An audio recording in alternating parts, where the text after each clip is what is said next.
You know SOS, don't you? 3 dots, 3 dashes, and 3 more dots. It's an easy enough signal to tap out in Morse code. It means save our souls or save our ship. The crew of the legendary Titanic had been desperately trying to send this signal for 2 hours the night of April 14, 1912. There were other ships not too far from the spot where the iceberg took down the mighty Titan of the sea. But the call for help seemingly disappeared before it could reach them. The passenger ship SS Mount Temple did pick up a signal and try to respond, but the Titanic never got the answer. So what was silencing the ship's cries for help? Some unknown Bermuda Triangle of the North Atlantic? Consider this. Eyewitnesses say the sky was painted with a brilliant aurora borealis that cold, fateful night. Beautiful, yes. But on that day, the northern lights may have sealed Titanic's fate for good. You see, the aurora borealis forms thanks to geomagnetic storms. Sounds complicated, but those are basically fluctuations in the Earth's magnetic sphere. And what causes those is the sun itself. The magnetic sphere is like a protective bubble that surrounds our planet. It blocks harmful solar rays, winds, and other cosmic dangers from reaching us. Without it, life on our planet wouldn't be possible. Earth would look more like Mars. You also have it to thank for compasses pointing north. Experts know the Earth's magnetosphere affects navigational equipment, or disrupts it. Which brings us back to the Titanic. Recently, a published weather researcher named Mila Zenkova proposed a theory that solar flares, which provoked a geomagnetic storm, could have played a major role in the Titanic's untimely demise. Solar flares make themselves known on Earth all the time. Some people are especially sensitive to the magnetic storms they cause. These unlucky folks can feel weakness, fatigue, headaches, and even mood swings. On usual days, the pressure is the same on both sides. The magnetosphere blocks all the bad stuff, and we're all happy. But sometimes, explosions occur on the sun. They can be massive, Earth-sized. These flares shoot out a wave of charged particles that collides with the magnetosphere at high speeds. Our protective bubble then goes on the defense. It shrinks, deforms, and pushes those particles toward the poles. Enter those brilliant lights dancing above the Titanic that night. In the north, we know it as aurora borealis. In the south, aurora australis, or the southern lights. When the magnetosphere pushes those solar and cosmic particles toward the poles, they collide with molecules of different gases. That's why you get the range of colors. For example, oxygen can be green or red depending on the distance, and nitrogen is blue or purple. What multiple people saw that night was exactly this phenomenon, including the second officer from the rescue ship Carpathia. He wrote it down in the logbook before getting the distress call from the Titanic. But I'm getting ahead of myself. Auroras are a visible sign of a geomagnetic storm. Now, about navigational equipment. This applies to satellite and radio frequency devices. Remember, they didn't have iPhones back in the Titanic days, so the average person couldn't notice their gadgets going haywire. But navigational devices and wireless telegraph did exist and were actively used. Rewind back to the Middle Ages, when sailors noticed that, on some days, compasses wigged out. The arrows spun in all directions, and people back then had no idea why. It wasn't until the 18th century when French scientists found out that such problematic days occur at the same time as black spots appearing on the sun. Solar flares, the mystery was solved. Now, the Titanic had the most advanced, well-known radio equipment at that time. They tested it thoroughly to make sure it worked for distances up to 2,000 miles away. Titanics passed them all. On April 10, 1912, the massive liner left Southampton and set off for New York. The very next day, the crew started getting the first reports of drifting icebergs and ice fields. They put dots on the map to mark the coordinates and let out a sigh of relief. All the troublesome spots were north of the Titanic's planned route. But after a couple of days, the warnings were moving farther and farther south, encroaching on the majestic ship. On April 14th, Captain Edward Smith decided to change course to the south in hopes of bypassing the ice. This ended up being a huge mistake. Enter the magnetic storm. If it was throwing the navigation equipment off, even by a tiny error of half a degree, the captain could have been mistakenly taking the ship right toward a cluster of icebergs. What's even worse, the radio operators ignored warnings coming from other ships. That, or they simply forgot to hand them over to the captain. As hired contractors from the radio company, they were more interested in transmitting paid telegrams from passengers on that luxurious liner. The radio transmitter kept going out of order that evening, probably because of all this private traffic. When it was finally fixed, operator Jack Phillips received another message from the SS Californian at 10:30 p.m. Their operator was trying to warn Phillips about the coordinates of drifting icebergs, but he paid them no attention. He was nervous and in a hurry. Was the magnetic storm to blame for his frayed nerves and bad mood? We can only speculate. But as you know, some people are more sensitive to these things. The weather was fine, the ocean was calm, the water was smooth as glass. Despite all the warnings, the ship continued to sail at a maximum speed of over 22 knots. An hour later, Titanic collided with the infamous iceberg. On April 15th at 12:14 a.m., in the middle of the night, Titanic's operators started to transmit the first emergency signals. The SS Californian was sailing just 20 miles from the Titanic. They could have easily come to a quick rescue. But 10 minutes before the disaster, the Californian's radio operator had gone to bed. He was the only one who understood Morse code on the ship. According to this new theory, the magnetic anomalies possibly blocked Titanic's messages to other ships. For example, the steamer SS La Providence didn't receive any signals from the sinking ship at all. Yet they were still getting transmissions from another giant, the Olympic, which was 500 miles from the Titanic. That night, the signals were acting strange. They simply got lost somewhere in space, or they were like a jumbled riddle, impossible to solve. The SS Mount Temple did get a message and rushed to Titanic's aid. But as fate would have it, the rescue ship got stuck in ice. She did arrive at Titanic's last known coordinates, but the luxury liner was nowhere to be seen. So were the coordinates accurate at all? The steamer Carpathia was about 60 miles away. At 12:30, their radio operator told the Titanic's crew they were rushing to help. The ship famous for coming to the aid, Carpathia, was going full steam ahead. But here's the odd part. At first, they headed to the wrong spot. The magnetic storm could have thrown its equipment off. Good news is the steamer did end up reaching the right place when they saw the lifeboats full of passengers. Interestingly, once she reached land, the Carpathia didn't have any problems with her equipment. The blackout happened just around the wreckage site. The following investigation blamed radio amateurs for blocking signals. We now might know otherwise. Zinkova explains that at that time, they didn't know exactly how and to what extent the sun influences the Earth. No one could have guessed that the sun could tamper with these massive ships' navigational equipment, especially one that had the best of the best at the time. There's another theory that even the moon could have played a role. Some researchers claim that in January 1912, our natural satellite was closer to the Earth than usual. It caused very strong tides and raised the sea level. Every year, icebergs break away from Greenland and stop around Newfoundland. But not that year. The increased water flow pushed them further for 3 months. And come April, they were right in the way of transatlantic ships. Unfortunately, it was a recipe for disaster when it came to the mighty Titanic. A beam of electric light pierces the darkness over the calm waters of the Atlantic Ocean. The Titanic is quietly making its way through the waves, its passengers asleep, when suddenly a monstrous white shape is caught in the light beam. The fateful iceberg is about to rend the side of the legendary ship.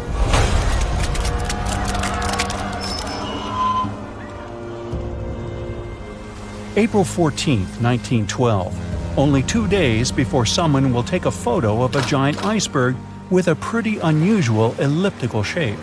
It turns out that this iceberg most likely formed out of snow that fell 100,000 years ago. Researchers used computer modeling to figure out its origin. They used data from 1912 and added some new information about winds and ocean currents. They concluded that the iceberg was probably a part of a small cluster of glaciers in southwest Greenland. These days, it's possible to calculate the routes of such icebergs in any given year in the past. So the infamous chunk of ice was on its way from Greenland to an area further south from Cornwall. If the ship had passed through that region only 2 days later, the iceberg would have moved far away from the point where they met. At first, the weight of the most well-known iceberg in the world was 75 million tons. With time, it started to slowly melt away, and when it sank the Titanic, its weight was only 1.5 million tons. By the time of the collision, it had probably been melting for months, but it was still a true monster. When the Titanic sank, the iceberg was 400 feet long, and more than 100 feet of its surface was above the water. Some people believe it was a supermoon that caused the Titanic to sink. That night, there was a rare lunar event. It hadn't happened for 1,400 years. In normal conditions, the iceberg wouldn't have traveled so far south without melting and losing the largest part of its mass. But the supermoon could have been the reason for an unusually high tide that pulled the iceberg away from the glacier way faster than usual. There's a specific type of bacteria that slowly consumes the remains of the Titanic. Salt corrosion, ocean currents, freezing temperatures, plus this rust-eating microorganism might consume the entire wreckage. American actress Dorothy Gibson was aboard the Titanic. She survived, and when she arrived in New York, she started filming a movie called Saved from the Titanic almost right away. The movie was released only a month after the Titanic sank, and in the movie, she even wore the same shoes and clothes she had during the actual disaster. The movie was a big success at that time, but the only known copy was destroyed in a fire. 14 years before the Titanic sank, a novella called Futility had been published, and it seemed to have predicted the whole event. The plot centered around a fictional ship called the Titan that sank during its voyage. The Titan was almost the same size as Titanic, and they both went to the bottom in April. The reason was hitting an iceberg, too. Both the real and fictional ships were described as unsinkable, and both of them had the legally required number of lifeboats, which, as it turned out later, were nowhere near enough. We've seen it in the movie, but there were some real-life love stories happening on the Titanic, too. 13 couples even took a trip on the Titanic as part of their honeymoon. One of the couples owned Macy's department store in New York. Once it became clear the Titanic was rapidly sinking, the woman refused to go into a lifeboat without her husband. But he didn't want to join her while there were still women and children who he thought had to go first. Then his wife gave her coat to her maid. She insisted that the maid should get into the lifeboat, and she wanted her to be warm. As for the woman herself, she decided to stay with her husband till the end. Some people believe Titanic sank because of a mummy, not an iceberg. It all started around 1000 BCE with a mysterious woman who lived in Egypt, in the City of Thieves. People knew little about her, but they called her a priestess. Her mummy was put in a wooden sarcophagus and covered with a large lid with the image of her face and some mystical inscriptions. This place had been hidden until the first half of the 19th century, when a group of locals accidentally came across it. They disturbed her peace. No one knows how, but the mummy disappeared that day without a trace.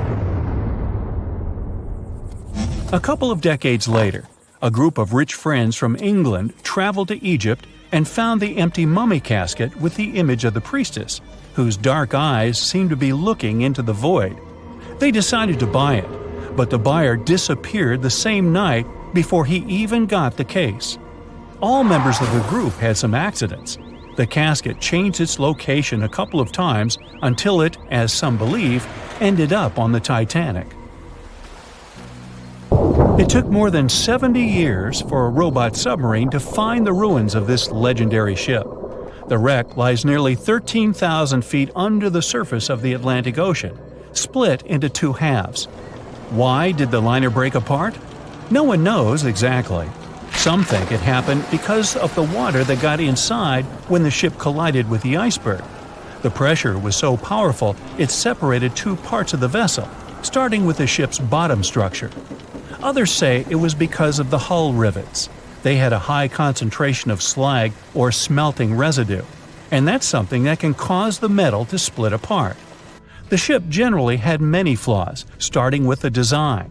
The watertight bulkheads weren't completely sealed on top. This allowed the water to flow between the compartments and, in the end, sink the vessel. The iron of the ship's rivets and steel of the hull ended up ruined because of high sulfur content, cold temperatures, and high speeds. The steel shattered and the rivets popped out quite easily. Because of this, Titanic sank 24 times faster than it would have otherwise. If the ship had hit the iceberg head-on instead of ramming it with its side, it would have probably stayed afloat. How come the crew members didn't have binoculars? It would have surely helped them spot the iceberg on time and maybe even avoid the disaster. But the binoculars on the Titanic were locked in a storage cabinet. Only one crew member had the key, and he had been transferred off the ship right before it set sail. He later said he hadn't remembered to hand over the key. But even without the binoculars, the ship might have had some time to change course and avoid the collision if the crew had gotten some warning. But that's the thing, someone did warn them. About an hour before the incident, a ship that was relatively close to Titanic, the SS Californian, sent a message to inform them it had stopped because of dense ice field. But the warning never got to the Titanic's captain. Some experts say it was because the radio operator didn't think it was that urgent.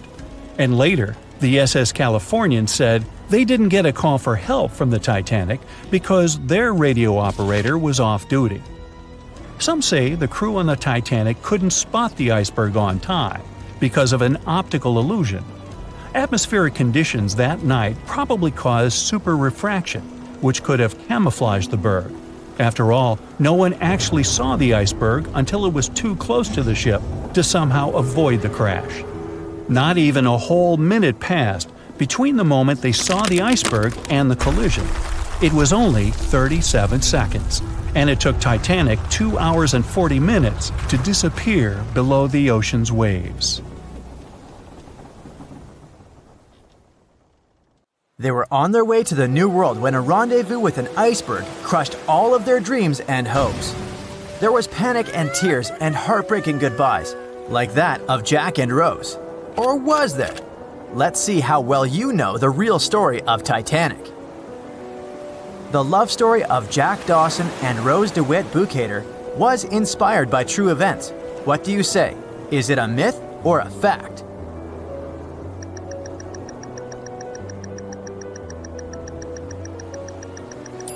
The most emotional Titanic love story was actually all made up by the screenwriter and director of the famous movie, James Cameron. Some passengers featured in the movie were real though, and by a mere coincidence, there was a J. Dawson on board. His name was Joseph, not Jack, and he worked as a coal trimmer. The most expensive object lost with the Titanic was a painting by Pablo Picasso. What's your take on this one?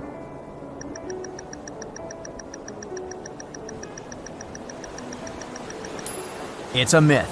Another one given to us by the famous movie. The most valuable item that went down with the Titanic was probably a Mary Joseph Blondell painting, created in 1814. Some other valuable items were a violin that belonged to Wallace Hartley, the musician who insisted that they had to play till the very last moment. There was also a 1912 Renault Type CB Coupe de Ville that would now cost millions of dollars, a handwritten manuscript by Joseph Conrad, first edition essays by Francis Bacon, 5 Steinway grand pianos, and, of course, some fine china plates and cups, and first-class passengers' jewelry. The Titanic was the largest and the most luxurious passenger ship of its time. Does it sound real to you?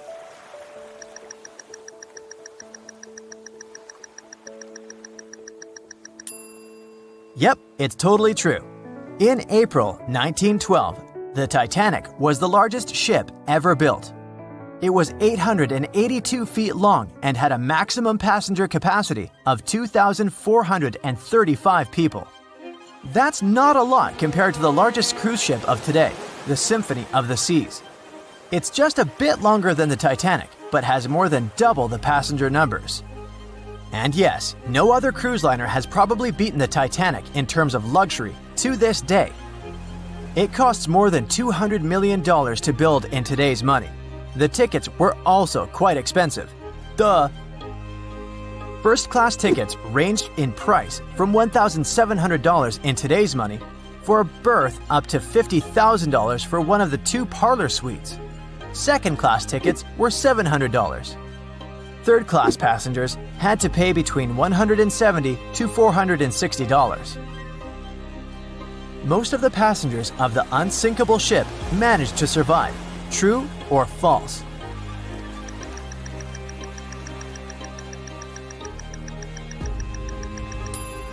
Sadly, it's false. Only 37% of all the passengers actually survived the meeting with the Titanic. Around 61% of the first-class passengers, 42% of the second-class passengers, and 24% of the third-class passengers made it out alive. The Titanic was passing through the Bermuda Triangle when things went wrong, and that's probably why it sunk. What do you say? Myth or reality?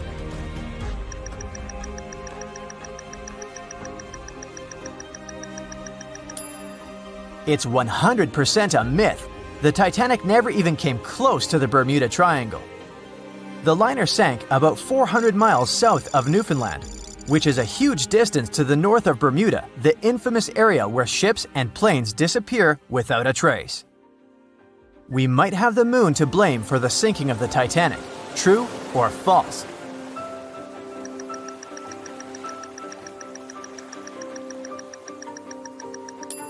This one is true. The moon heavily affects the tides on Earth. The closer the moon is to the Earth, the stronger the tides are because of the increasing gravity of our satellite. Back in 1912, the moon was so close it made several glaciers in Greenland break apart. Massive chunks of ice that broke off from the glaciers started floating south. The supermoon event came just 6 minutes after a spring tide, the alignment of the moon, the sun, and the Earth that makes their combined gravity reach its peak twice a month. And the day before, our planet had come the closest to the sun that year, which made the gravity even stronger.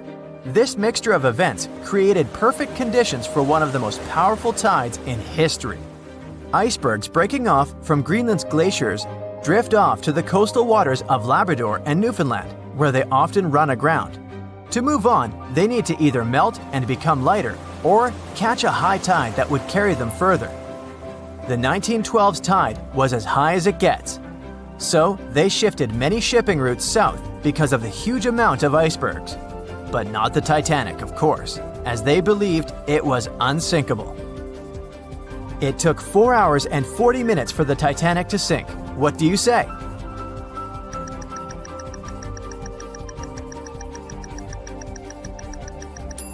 It's false, and if you're a Titanic expert, you definitely know it was actually 2 hours and 40 minutes. And this was slow enough, given the damage caused by the iceberg. It didn't sink faster, thanks to the ship's construction. There were 16 watertight compartments in the lower part of the ship. They worked as a lifeline. When the iceberg crashed into the hull, it broke into 6 boxes. The Titanic could have stayed afloat only if 4 compartments had been damaged. Water filled the first 6 compartments within 1 hour. During this time, the ship tilted slightly to the right side. Then, water began to flood the 7th box when all 6 boxes were filled. And from that moment, the sinking rate was growing with every second. The ship's bow sank under the water, and then the stern filled up. One of the leading reasons for the Titanic tragedy was signal rockets. True or false? What's your take on it?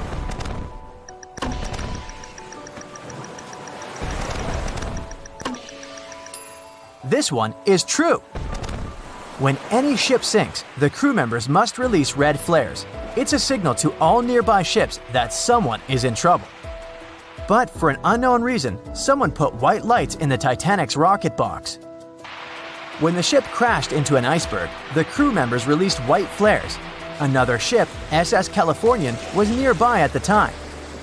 Its captain knew the Titanic was going through a dangerous iceberg area. The crew of this ship didn't see the Titanic in the dark, but they noticed white rockets. Radio communication between the vessels didn't work. The SS Californian operator turned off the receiver. The Californian captain felt that something was wrong, so he sent a Morse lamp signal to the Titanic. But it was too late. The ship was already underwater, so no one could respond. Another ship, Samson, was sailing alongside the Titanic. It drifted with lights off since it was catching seals, and that's not legal. When the captain saw the Titanic's white rockets, he thought it was the Coast Guard. So Samson sailed away as fast as they could. They realized they had abandoned the drowning passengers once they made it to Iceland and learned the horrible news. In 1996, one expedition managed to raise the Titanic from the ocean floor. Do you believe it?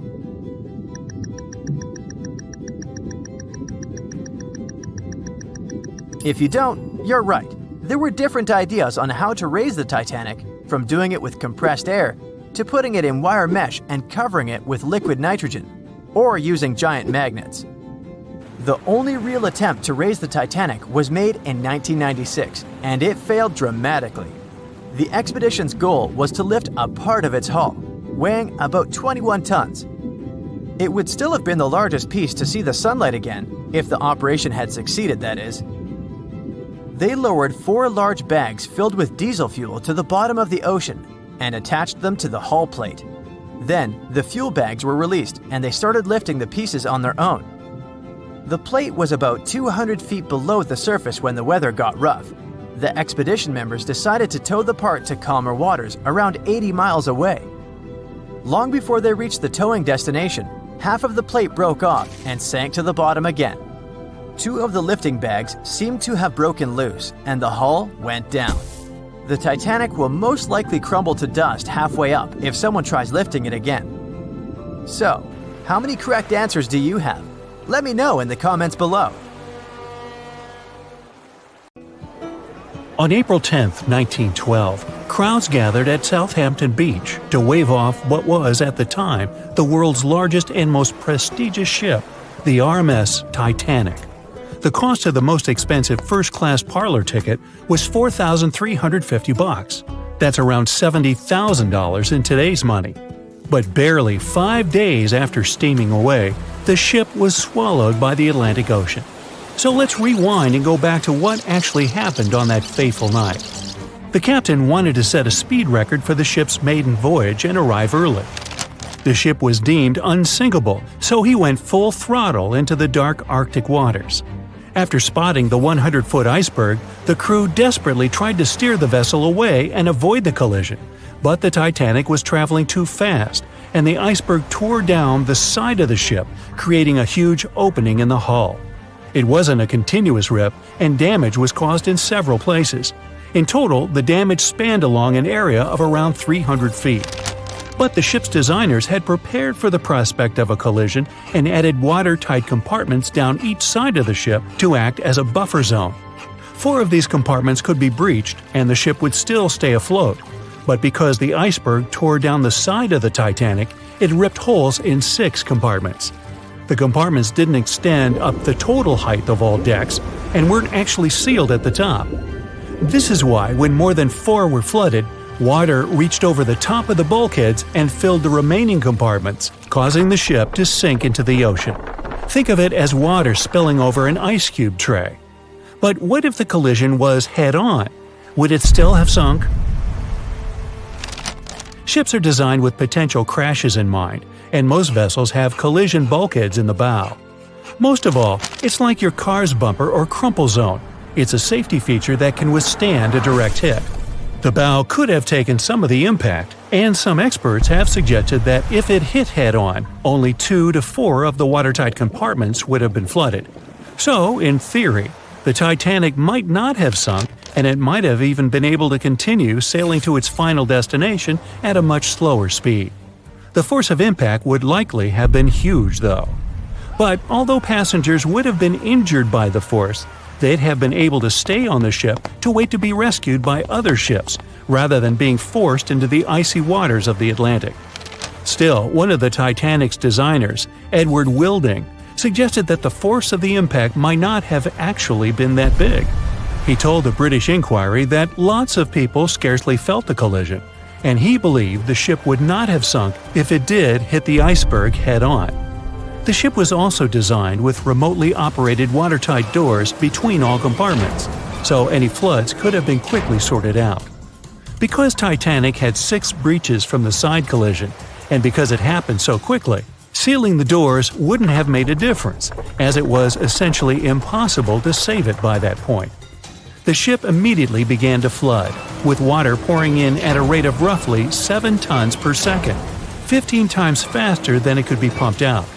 So, while it sounds like the Titanic would have survived had the ship hit the iceberg head-on, this idea does come with some issues. First off, the collision bulkheads were designed to survive a crash with another ship, not a giant iceberg. If 2 ships collided, both would absorb some of the impact in their bulkheads, sharing the impact and likely staying afloat. But an iceberg is stationary, meaning that Titanic would absorb most of the energy from the collision. If Titanic hit head first, because of the speed it was traveling, the impact would have likely traveled down the whole body of the ship.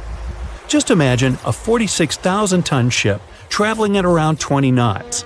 At some point, it hits an iceberg that weighs what could be over 100,000 tons. This collision would likely create a powerful force causing massive damage to the vessel.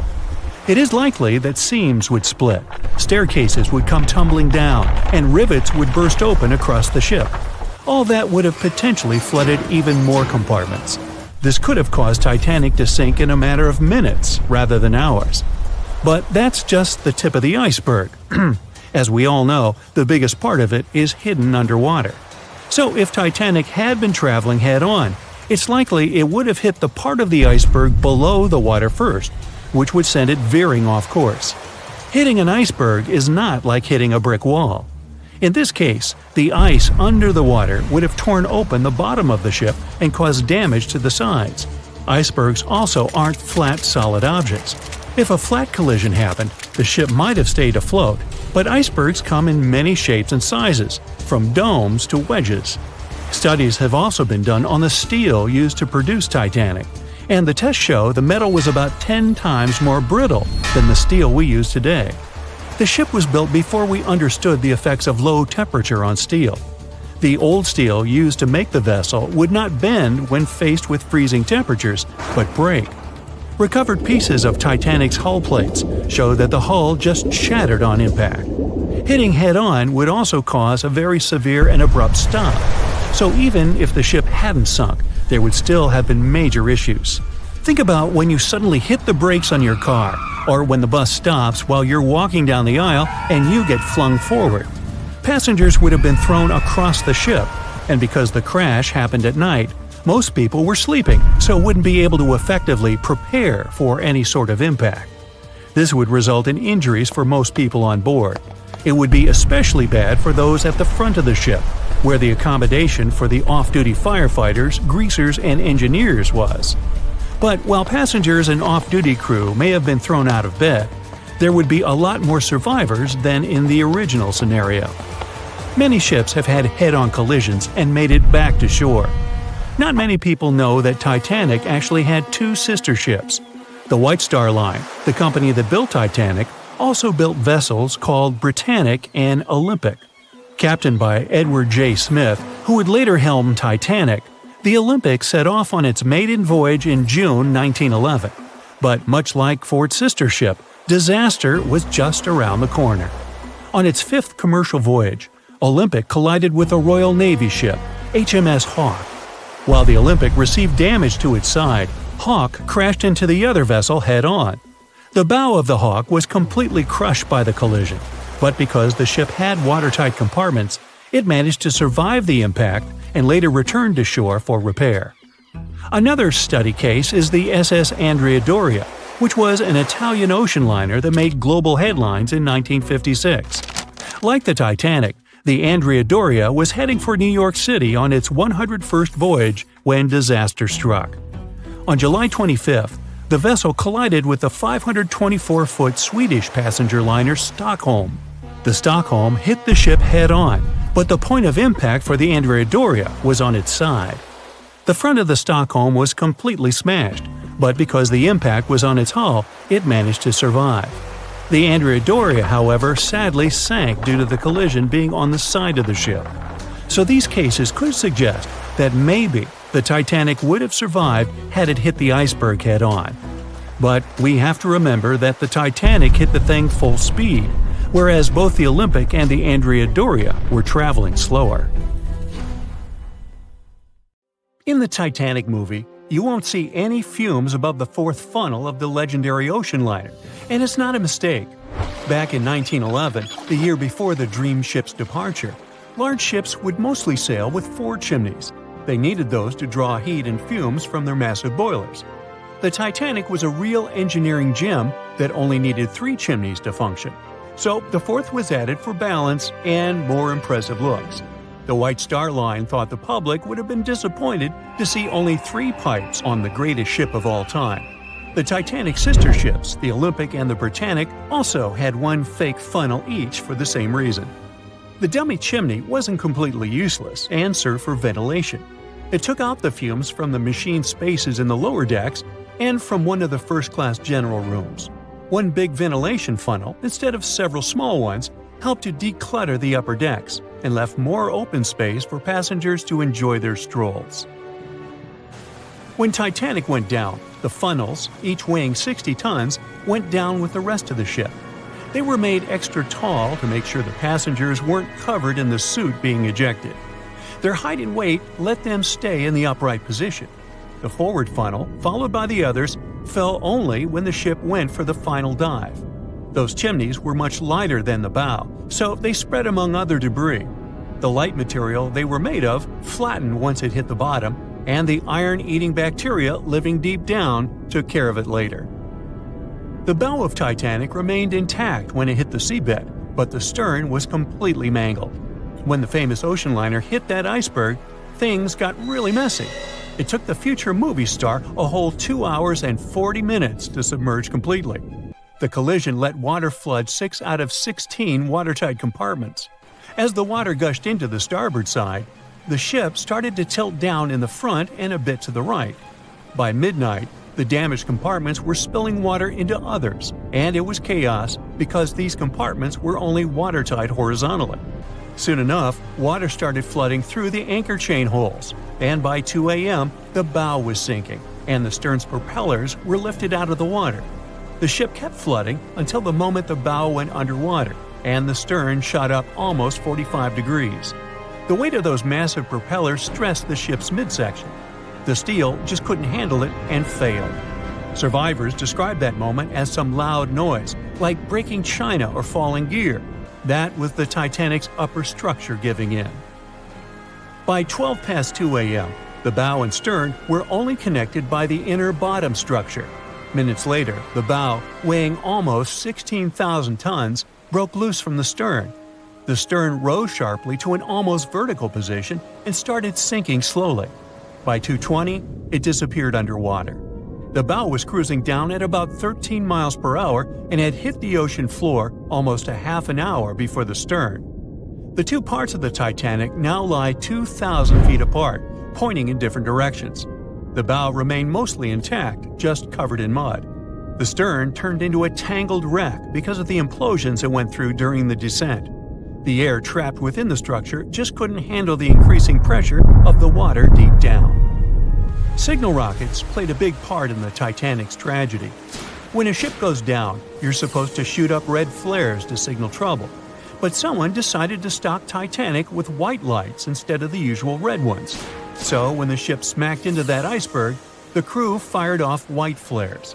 The SS Californian was passing nearby, and his captain knew the Titanic was in a dangerous iceberg zone. The crew didn't spot the sinking Titanic, but they sure saw those white rockets. The radio between the ships was useless because the Californian's operator switched it off. The captain had a gut feeling something was off, so he flashed a Morse code light signal at Titanic. But he received no reply because the Titanic had already gone underwater. There was another ship, Samson, sailing alongside the Titanic. It had plenty of illegally hunted frozen seal meat from Canadian waters abroad, so it was sailing with lights off to remain unnoticed. When they saw the Titanic's white rockets, they thought it was the Coast Guard and zoomed away. Samson didn't have a radio, so they couldn't find out about the ongoing disaster. The crew got the news about Titanic only when they got to the coast of Iceland the following month. There have been many theories to explain the Titanic tragedy, and one of the recent ones says that there was a fire involved. An Irish journalist went full detective for decades, digging into the mystery, and stumbled upon a game-changer. He came across a photo album that had been hiding from the public for a century after the tragedy. In the pictures, taken at the Harland and Wolff shipyard in Belfast, Northern Ireland, just over a week before the liner sailed, you can clearly see a massive 30-foot black spot on the ship's hull. Maloney researched the photos and eyewitness testimony from the time and claimed that a fire spontaneously broke out inside of one of Titanic's enormous coal bunkers. It was raging for a whole 3 weeks and messed with the metal, critically weakening a crucial segment of the ship's hull. Back then, most ships had just one hull, so it was the only skin the Titanic had. That's why the iceberg managed to punch a hole through the ship so easily. If it hadn't been for the fire, the Titanic might have shrugged off that iceberg collision.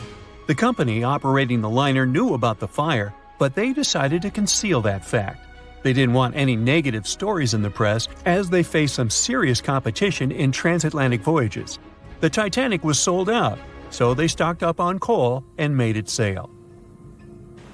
The moon might have also played a role in the sinking.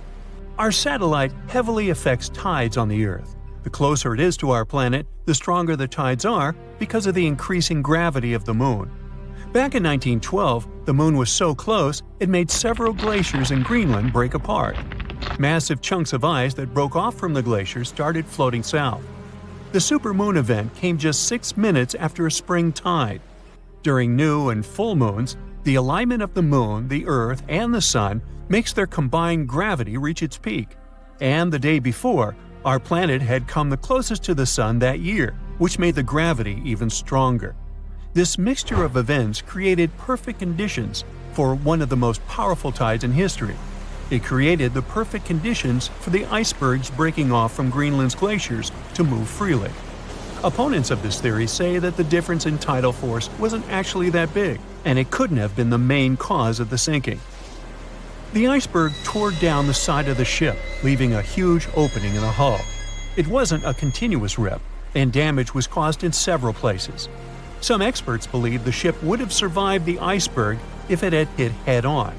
The Titanic had watertight compartments designed to prevent flooding in case of a collision.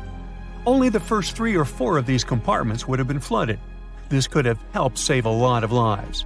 Supporters of this theory put the blame for the disaster on First Officer William Murdoch.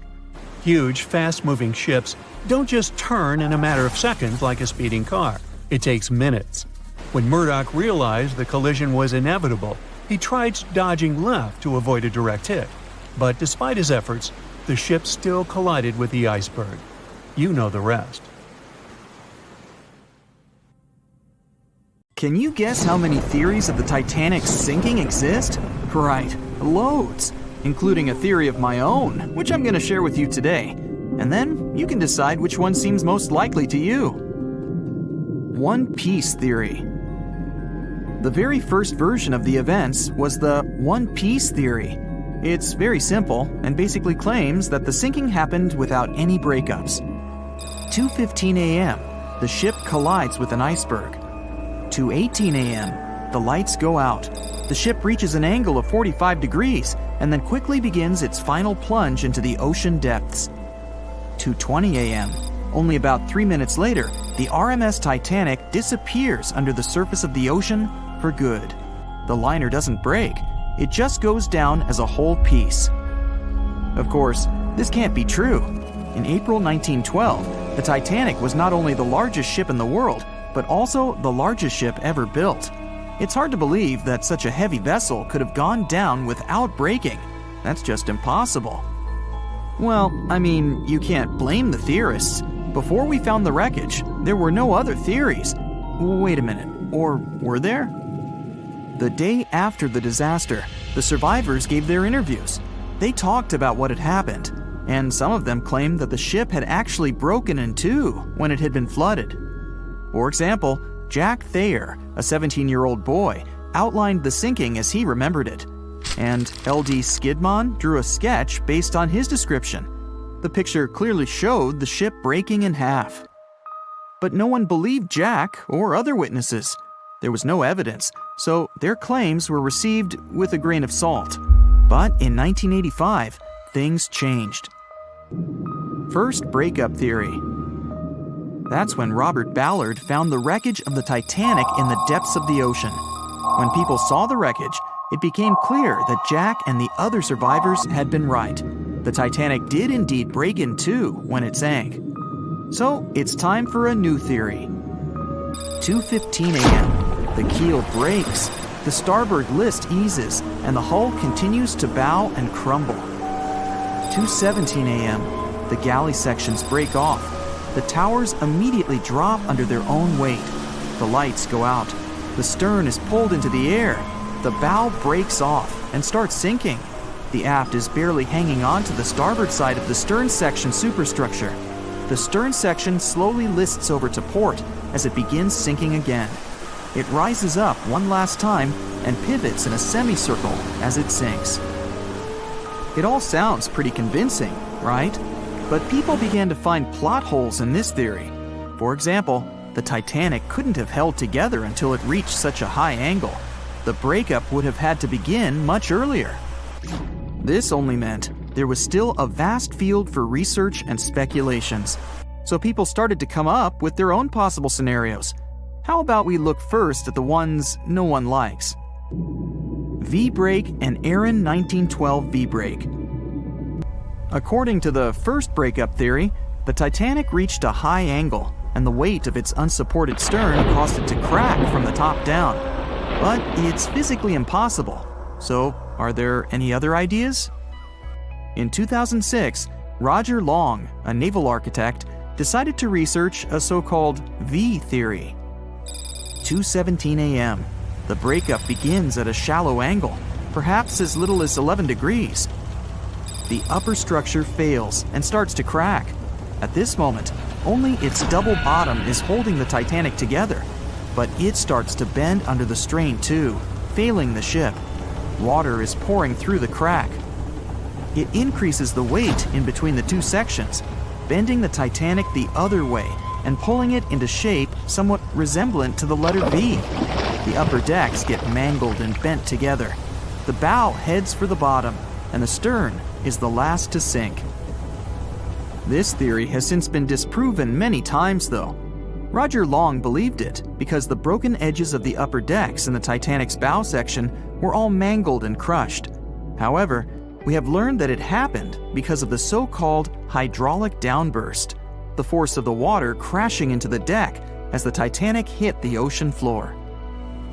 Another V-brake theory states that the bow had risen out of the water after the break.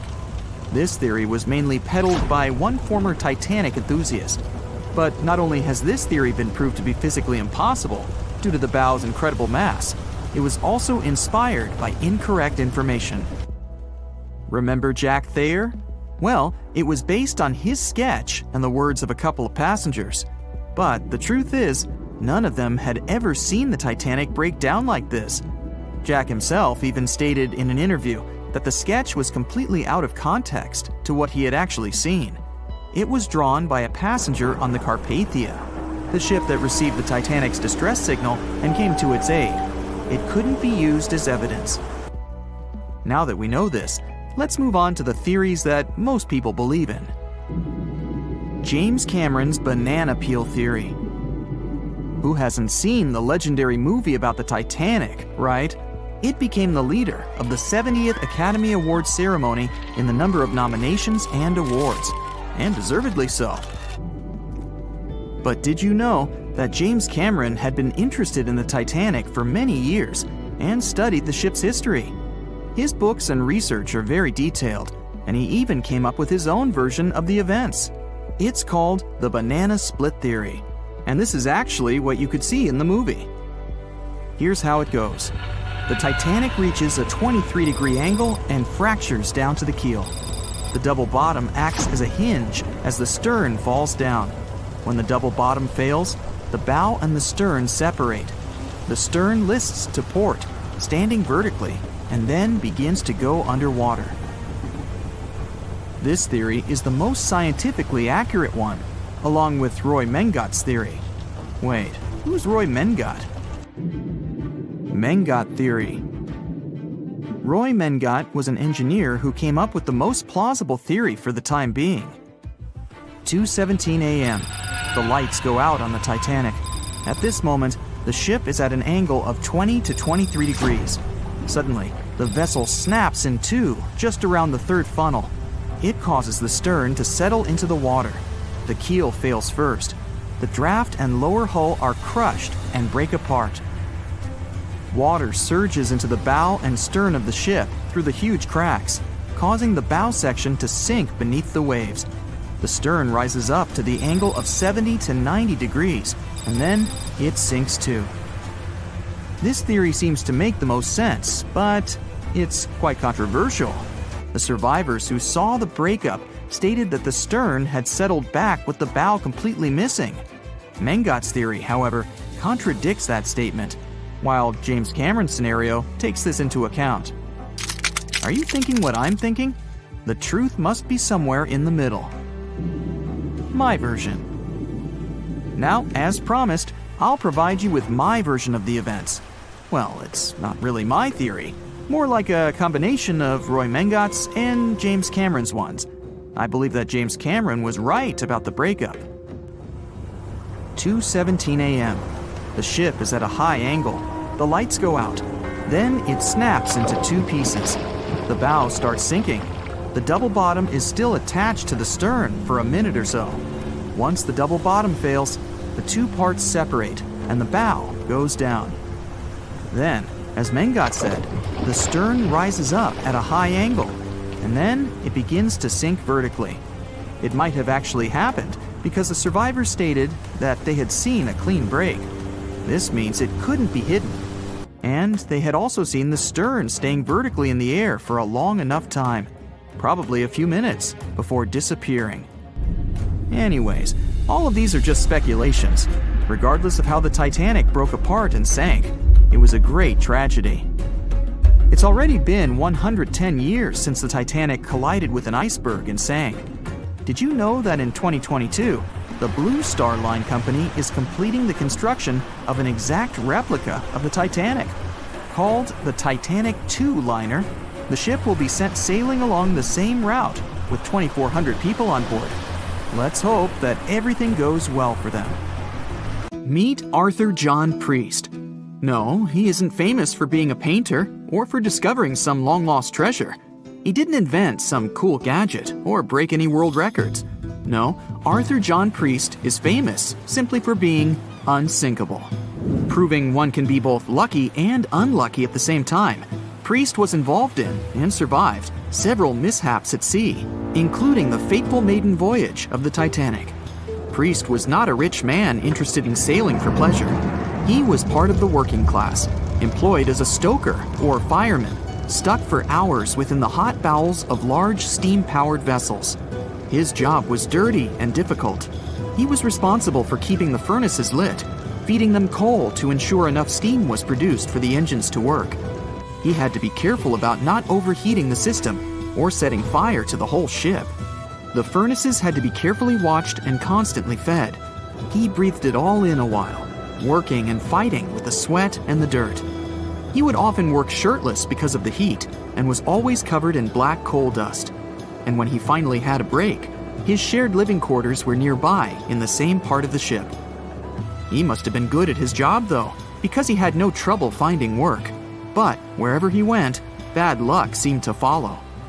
The first incident was a mild one. As a young man, Priest worked on the RMS Asturias.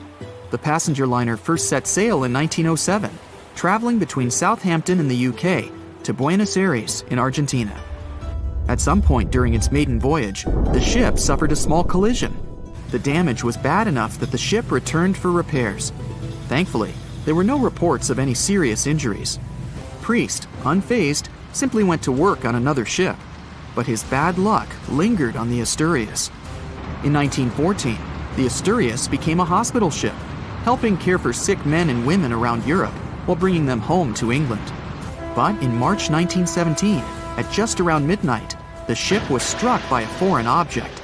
Its hull was breached and the engine room flooded. The captain ordered everyone to abandon the ship, sending crew, patients, and health staff scrambling for the lifeboats. The vessel was still moving, powering through the water because the main controls, located within the flooded engine room, could not be turned off. The captain refused to leave the ship while people were still trying to escape. He was able to aim the Asturias towards Bolt Head, where it finally hit land and couldn't sink. The remaining lifeboats were lowered and the final survivors made it to safety. When they studied the damage on the ship later, the Asturias was declared a total write-off. It might be hard to pin this particular disaster on Priest. After all, he wasn't even on the ship at the time. But it seemed that many of the ships on which he served were destined for trouble. His bad luck followed him to his next job on the RMS Olympic, a massive ocean liner. The Olympic was big. In fact, it had been designed and built as part of the fleet that included the Titanic. But with size came sacrifice. The Olympic was great at moving in one direction, but very difficult to handle when it needed to turn. It was September 1911. The Olympic was trying to alter its course. The Hawk, a smaller ship sailing nearby, didn't give the larger vessel enough room to maneuver, and the two slammed into each other. Because the Hawk was engineered to deal with potential confrontations when out at sea, its reinforced bow tore through the Olympic. Two large gashes appeared on the ocean liner's side. The propeller shaft was badly twisted, and worse, the ship began to take on water. Somehow, the Olympic made it to shore without sinking, and nobody was seriously hurt. Priest had no idea that this was just a small taste of what his future held for him. He next found employment on a brand new ship, a better ship, an unsinkable marvel that was said to be the biggest vessel to have ever been built. Yes, he was going to work on the Titanic. And what a job! It took 29 boilers, requiring 850 tons of coal a day to produce enough steam to power the Titanic. Priest was just one of 150 stokers toiling away in the ship's underbelly, keeping those fires burning day and night. He made around $30 a month. But on April 14, 1912, he would find himself flung from a world of extreme heat to one of blistering cold. At approximately 11:35 p.m., the crew spotted an iceberg. The Titanic tried to avoid it, but the alarm had been sounded too late. 5 minutes later, the two collided. The iceberg tore through the hull, and the once watertight compartments inside were badly ruptured. As the cold Atlantic water flooded in, the ship began to sink. Distress signals were sent, but the closest ship, the Carpathia, was over 3 hours away. In the dark of night and stuck in the middle of nowhere, the crew and passengers panicked.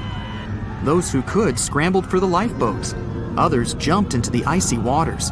In total, only 706 survived that terrible night. Priest, at the time of the collision, was down in the ship's lower quarters.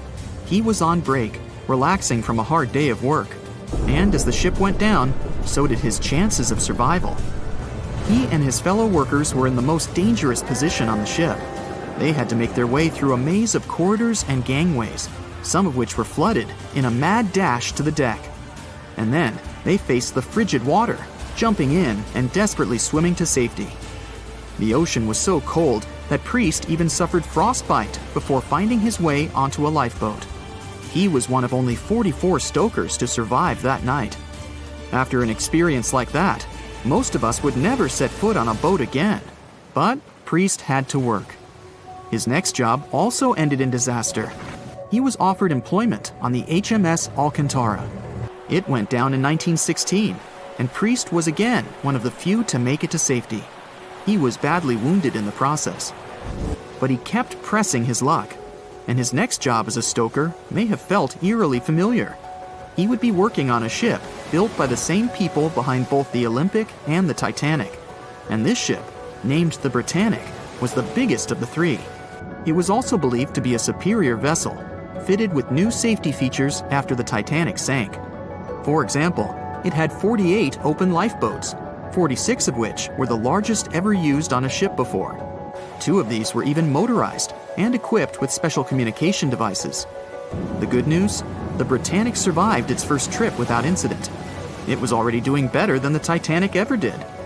However, on November 21st, 1916, the Britannic was shaken by a loud explosion while traveling through the key channel in the Aegean Sea. The hull was damaged, and some of the compartments began to fill with water. But, unlike the Titanic, the Britannic had been designed for just such an emergency. It had been fitted with 5 watertight bulkheads.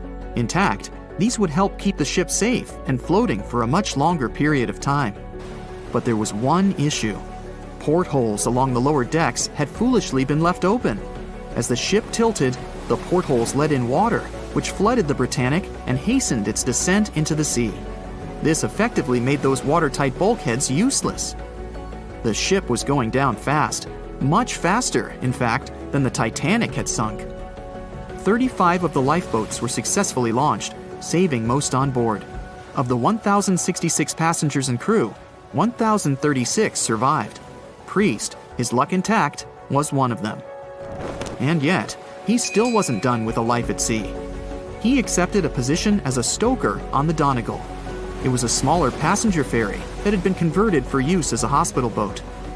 In April 1917, it was struck by a foreign object while fleeing an unsafe situation, and though he suffered from a head injury, Priest was again one of the survivors. It took experiencing 2 collisions and 4 sinkings before Priest was finally ready to retire. In fact, he reportedly said he only gave it up because no one wanted to sail with him. Can you blame them? He would live out the rest of his life on dry land in Southampton, England, with his wife Annie and their 3 sons. But Arthur John Priest would always be remembered as the unsinkable stoker. Staying in the water that's 70 degrees Fahrenheit for a long time definitely won't do your health any good. A water temperature of 50 degrees Fahrenheit is a nightmare. It feels much colder than the air of the same temperature. The passengers of the Titanic were in 28 degrees Fahrenheit water. Can you imagine how cold it was? Even the iceberg that the Titanic met was warmer. The water didn't freeze because of the high salt content. But what if the temperature had been higher? What if the Titanic had sunk in warm water, say 120 degrees Fahrenheit? Theoretically, this could have happened had the waters of the North Atlantic met a warm undercurrent from the southern part of the ocean on disaster day. But this heat wouldn't have been enough. The ocean area is too vast, and the temperature is too low at night. The warm undercurrent alone wouldn't have made a difference for people who were overboard. But if the Titanic had sunk in another place at one particular moment, perhaps then all people could have been saved, thanks to an incredible natural phenomenon. Now, on board everybody, our voyage to a parallel universe begins. It's a moonless night on April 14th through 15th. The Titanic crashes into an iceberg. Icy water floods the lower decks. The captain sends a distress signal. The nearest rescue ship, Carpathia, is 58 miles away from the sinking Titanic. At maximum speed, Carpathia will get there in 4 hours. That's quite long, even in warm tropical waters, since your body loses heat anyway. The Titanic begins to sink. The crew downs lifeboats. Some of the passengers jump overboard. The ship is going under the water. There are no boats left, so you jump along with other passengers. It feels as if you got inside a huge iceberg. The water is so cold that it's hard for you to move. You can't even scream because there's no air in your lungs. But at this moment, you feel a pleasant warmth coming from the depths. The heat rises above your knees and waist, then reaches your neck. Finally, you regain control of your muscles and can breathe deeply. You notice that all the other passengers feel the same warmth. The water becomes a little hot. It makes you happy, but in a moment, horror replaces your delight. The ocean begins to foam, and not because of the high temperature, but because something is rising from the ocean floor. You hear a heavy, low sound coming from the depths. It's not a sinking Titanic, but something bigger. You can see a huge iceberg nearby. It's melting, and a huge chunk is breaking off from it. A million bubbles appear on the surface. Then you feel something hit you in the leg. Thousands of strange, lightweight rocks are rising from below. There are also massive plates among them. People use them as lifeboats. You climb on one of those rocks and look at the ship. It doesn't sink, since all the water is bubbling and pushing the vessel up. You take one of the small rocks and understand everything. It's pumice. An underwater volcano has woken up right under the ship.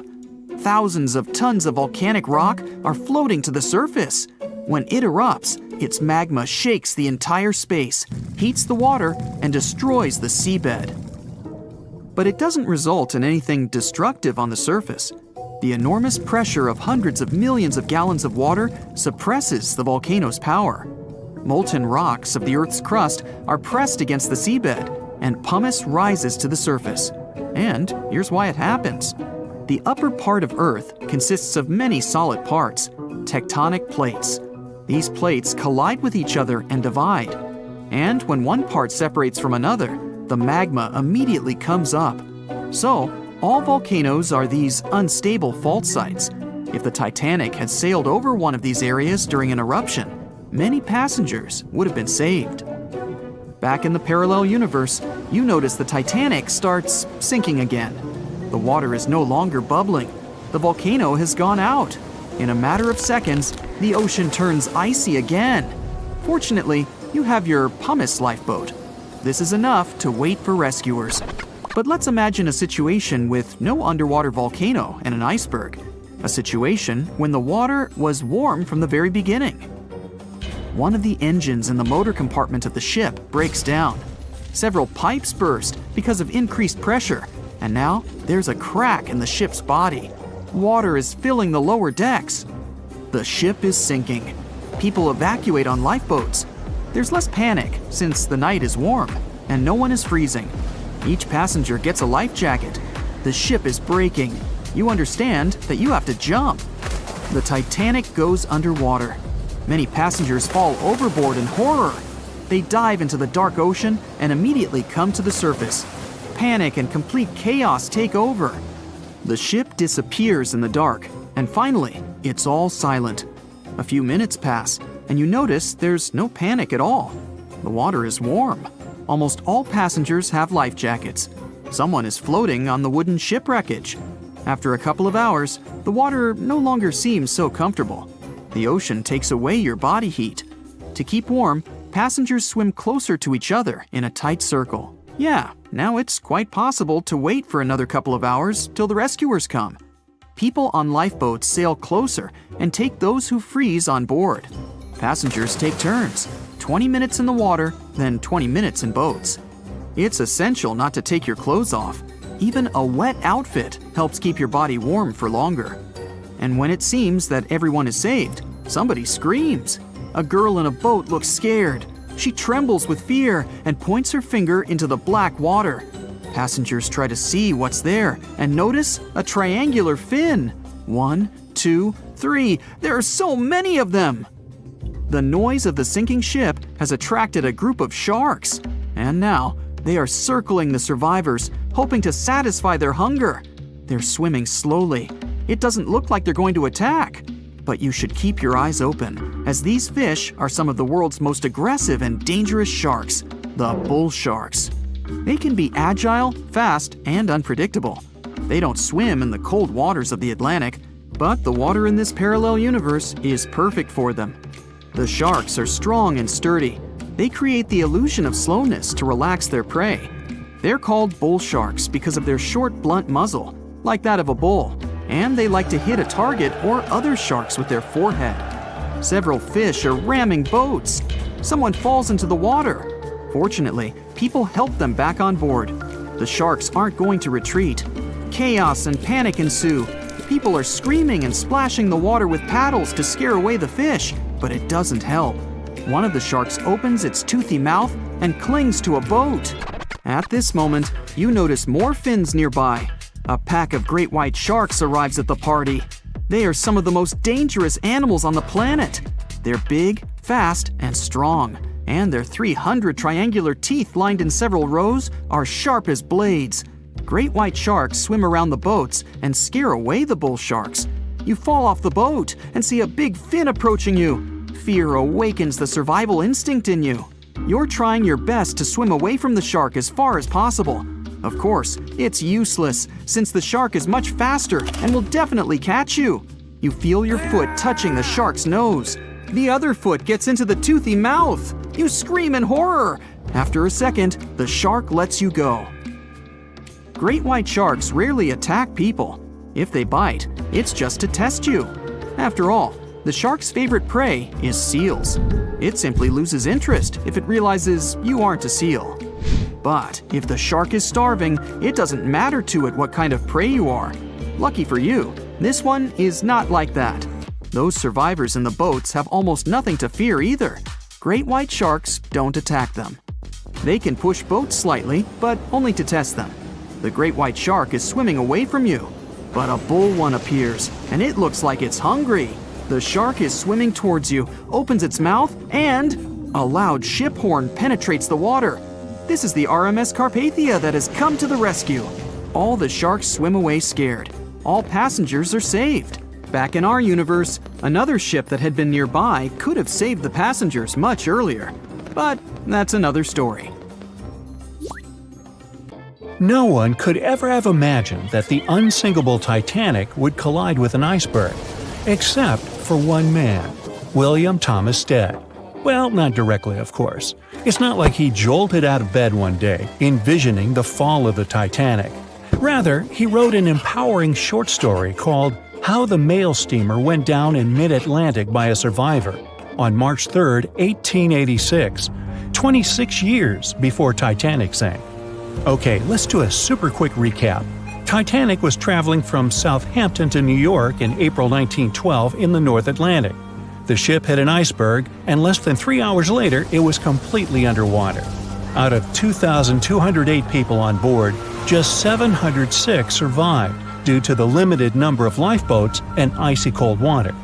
Another passenger ship, Carpathia, heard the distress call, picked up the survivors, and brought them safely to New York. The short story William Stead wrote was about Thomas, a British sailor, who got on a passenger liner bound for the U.S. At one point, the protagonist realized there weren't enough lifeboats for everyone on board the ship in case something happened. A couple of days later, heavy fog covered everything in sight. Luck was not on the liner's side, and it collided with a stray ship, just like Titanic struck an iceberg. Only 200 out of the 916 people made it safely to the U.S. The main character managed to survive by jumping into the water and climbing into one of the lifeboats. Now, you'd think that the story riled up everyone in the industry to add extra lifeboats on ships. But sadly, it received very little attention when it was published. Even more tragically, William Thomas Stead was on Titanic when it sank, and he didn't make it. The survivors who knew Stead mentioned that he had always been cheerful and had loved to chat during meals. He complimented the ship's design and how sturdy it was. Witnesses also talked about how he had been helpful when the ship had been sinking, having given his life jacket to someone else. He was a journalist by profession and was on his way to New York for a ceremony. One of his most important contributions to modern journalism was the use of illustrations in every newspaper article.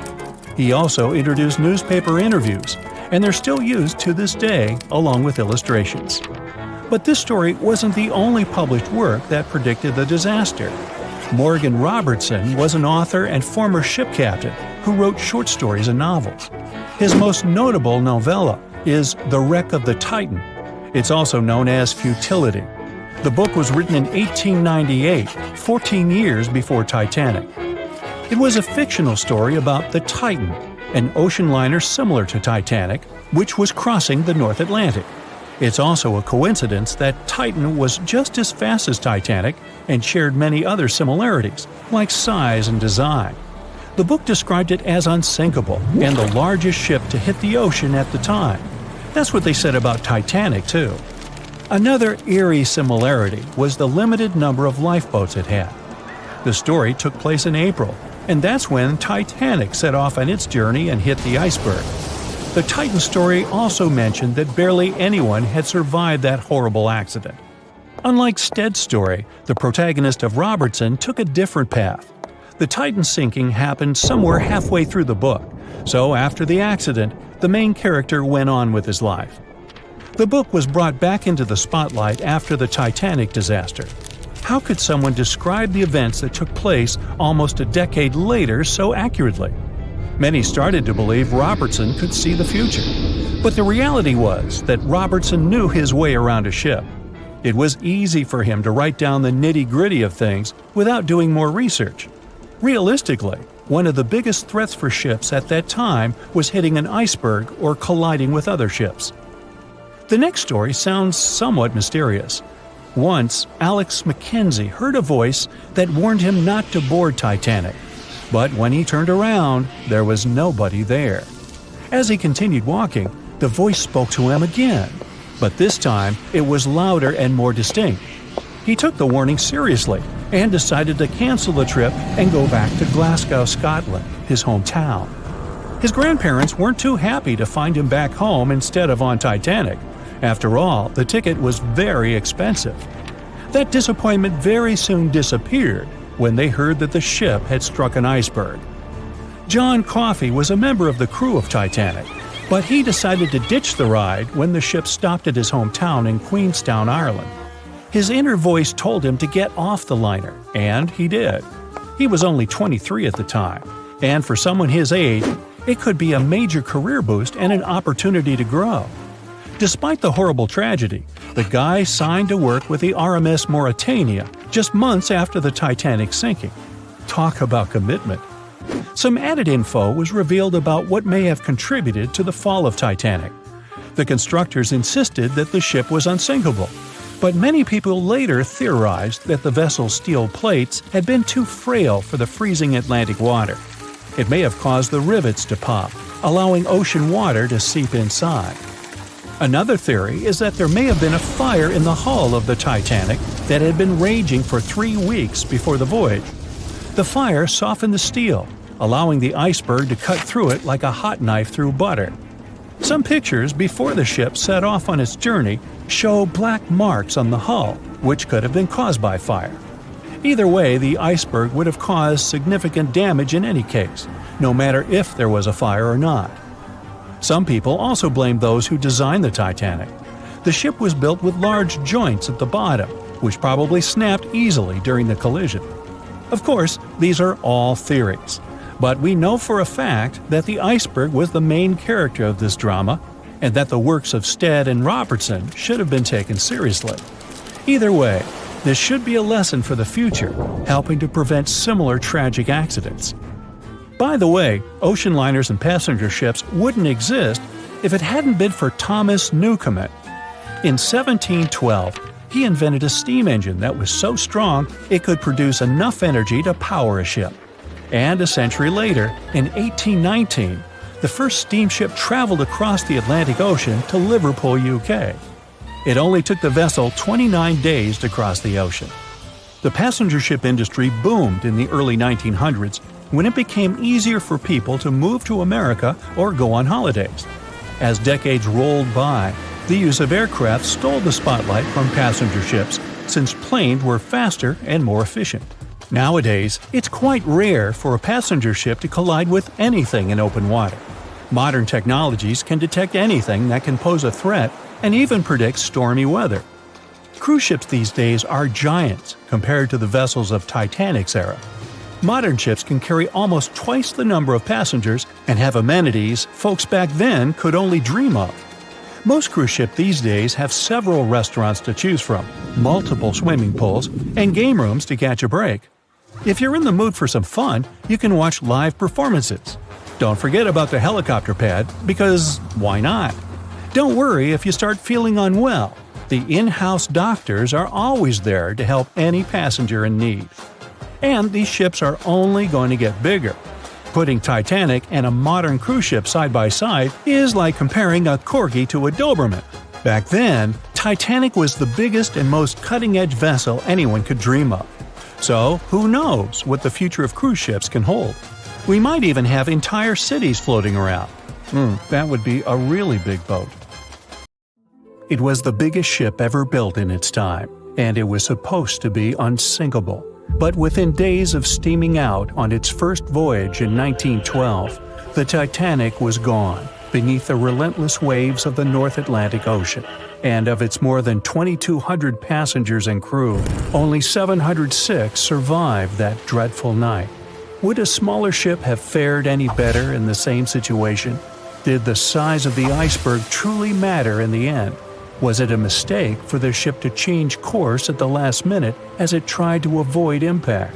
These are three questions that have people pondering, what if? We do know that Titanic was considered an engineering marvel in its day. Designed by Thomas Andrews for the British shipping company White Star Line, it was just over 880 feet long and 175 feet tall. Built with abundant space for 840 staterooms, a swimming pool, a squash court, a gym, and 2 dining rooms. But it was below deck that one of its most impressive new features could be found. Titanic's hull was divided into 16 compartments designed to be watertight. Up to 4 of these compartments could take on water in the event of a breach, with the remaining 12 helping to keep the damaged ship afloat.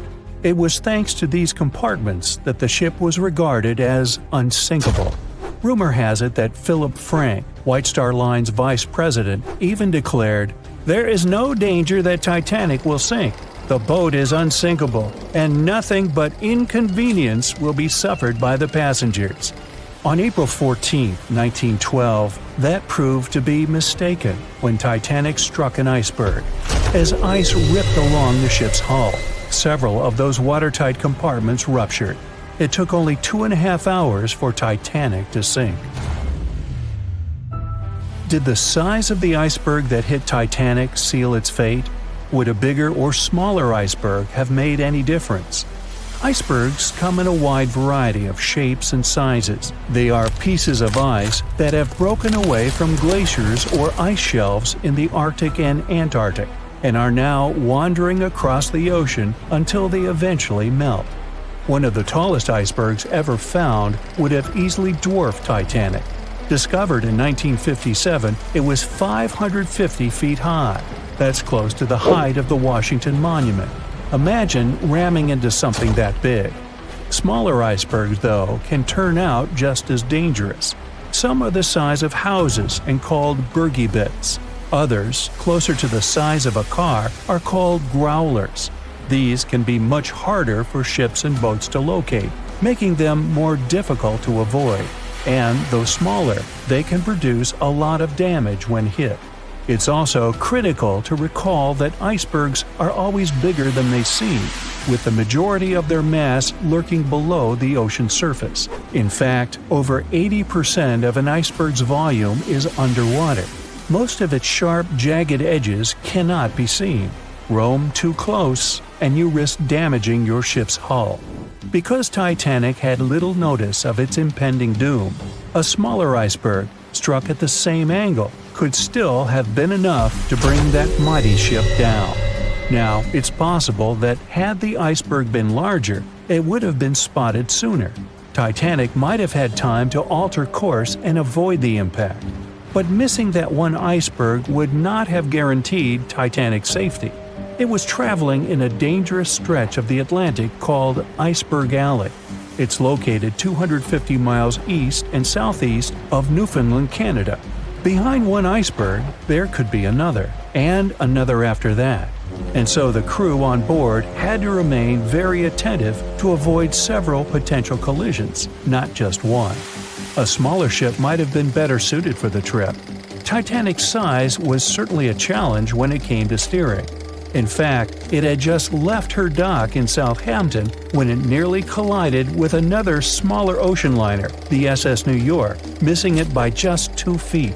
The gigantic steamship was obviously not made for maneuvering quickly in tight quarters. A ship that size required time and space to change course. But when it comes to ships versus icebergs, a ship's size doesn't always matter. The Islander was a steamship designed to travel the Inside Passage in Alaska. In the summer of 1901, it struck an iceberg, which tore a hole in the front portion or bow of the ship. The vessel did not sink right away, and the crew tried to steer it to safety. Ultimately, its bow completely submerged, and its stern was lifted up and out of the water. It didn't take much longer before the ship sank completely. Of the 168 passengers and crew members, 128 survived, and $3 million in gold was lost. Islander had a 240-foot hull, making it almost a quarter of the size of Titanic, and that smaller size didn't seem to be much help in preventing a collision with an iceberg. And then there was the Hans Hedtoft in 1959. Also known as the Little Titanic or the Danish Titanic, it was referred to as the safest ship afloat. It was 272 feet long with 95 people on board.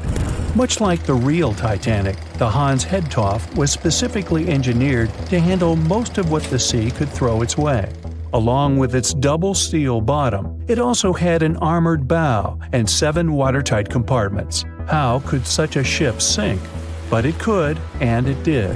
It was on its first voyage, returning to Copenhagen, when it ran into trouble. On January 30th, it hit an iceberg. An SOS was sent, but when the Johannes Cross arrived to help, the Hans Hedtoft was nowhere to be found. The only evidence of the ship's existence was a lifebelt that was washed ashore in Iceland 9 months later. Again, the ship's smaller size didn't work in its favor. A smaller size of Titanic wouldn't have guaranteed a safe voyage in 1912. The final what-if concerns the last-minute choice when the iceberg was spotted and the alarm sounded. First, Titanic could attempt a complete stop, but this wasn't an option as the ship needed a half a mile to come to a halt, and the iceberg was a mere 900 feet away. Second, the Titanic could attempt to avoid the iceberg by steering away from it. This is what the captain ordered, but the attempt was unsuccessful, resulting in a deep gash across the ship's hull. The final option? To hit the iceberg head-on. Would this have made any difference? The answer is an intriguing maybe. Some think a head-on collision would have saved Titanic. In this scenario, the collision would have limited the damage to the very front of the ship, instead of the iceberg tearing through the hull and compromising several of the watertight compartments. Only 4 of the compartments would have been breached. This meant the others could do their job of keeping Titanic afloat. The ship could be stuck, unable to move, but it would remain above water until help arrived. This would provide a ship like Carpathia enough time to reach the scene of the accident and bring the people on board to safety. One of the Titanic's designers, Edward Wilding, made a similar claim during an inquiry into the sinking. He argued that most people would have survived a head-on crash, and that Titanic itself would not have sunk. Others disagree, though. First, the special bulkheads on Titanic were designed specifically to protect the ship against collisions with other vessels, not with icebergs. These compartments would crumple upon impact, absorbing some of the force while the other ship absorbed the rest. Though the damage would still be extensive, the remaining bulkheads would keep the ship afloat. But an iceberg does not have the same flex in a collision as you would experience with another ship. Most of the force would be absorbed by Titanic, resulting in greater damage to the ship. Even worse, the impact would be carried through the full length of the ship. Rivets would burst, seams would tear, the compartments would quickly flood, and the ship would sink even faster, resulting in fewer survivors. In any case, as with most what-ifs, we'll never really know the answer.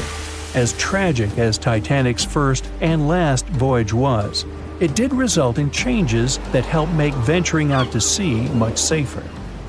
Findings from hearings on the disaster led to the creation of the International Ice Patrol, or ICC, in 1914, an organization that tracks icebergs in the Atlantic and Arctic Oceans to ensure vessels in the area can avoid them. In the US and Britain, ships were obligated to carry enough lifeboats to accommodate every person aboard. Regular lifeboat drills were made mandatory. And finally, the bulkheads on ships were made higher to keep water out, and bottoms were stretched to create double hulls, helping make the compartments truly waterproof. There's no denying that Titanic was a terrible tragedy, but the lessons learned from that night to remember has helped prevent many more. April 14, 1912. The dark night was filled with horrible sounds of a giant metal vessel breaking into two. The largest ship of that time collided with an iceberg that was on its way. The Titanic, one of the biggest stories of the 20th century that people still talk about. The starboard side of the giant vessel brushed up against the iceberg. It was 11:40 p.m. when things started going wrong. This iceberg caused enough damage for at least 5 watertight compartments in the hull to start filling with water. The crew immediately began a brief investigation to see if they could do anything and fix things. They had no one to rely on, all alone in the darkness of the cold night, far away from the land. The North Atlantic Ocean, around 400 miles south of Newfoundland, Canada. They needed time to figure out how to bring people to safety. They had some time, true, but not enough. If you watched the movie, you know the ship didn't plunge immediately after the icy doom had happened. The whole process lasted a good 2 hours and 40 minutes. But the situation was hard. There were 2,200 people to take care of, including crew and passengers, and things happening on the ship were chaotic. The chief designer, Thomas Andrews, soon realized they wouldn't be able to stay afloat. By midnight, the entire crew had begun preparing the lifeboats for launch. They had 20 boats with space for only 1,178 people, which was just a bit more than 50% of the people on board. The order was to get women and children to safety first. Crewmen were there to row and guide the boats. The scene over the next 2 hours gradually started escalating. The crew members had a task to wake up passengers and warn them something bad was happening. They wanted to place them into a fleet of lifeboats as soon as possible. At 12:15 a.m., some crew members sent out a distress signal. A steamship called Frankfurt was among the first ones that received the message and responded, but they were about 170 nautical miles away. Some other ships also got the message and offered their assistance, but sadly, they were too far away as well. At 12:20 a.m., the Cunard liner Carpathia got a distress signal from the Titanic and changed its course right away. They were 58 miles away at the time, and it would take them more than 3 hours to get there. 20 minutes later, the crew was lowering the first lifeboat. It was carrying only 27 passengers, although it had room for 65. Many of the lifeboats that were launched first were well below capacity. Crew members were worried, thinking the Davids wouldn't be able to hold a fully loaded lifeboat. And in the beginning, many passengers were just too afraid to leave the ship.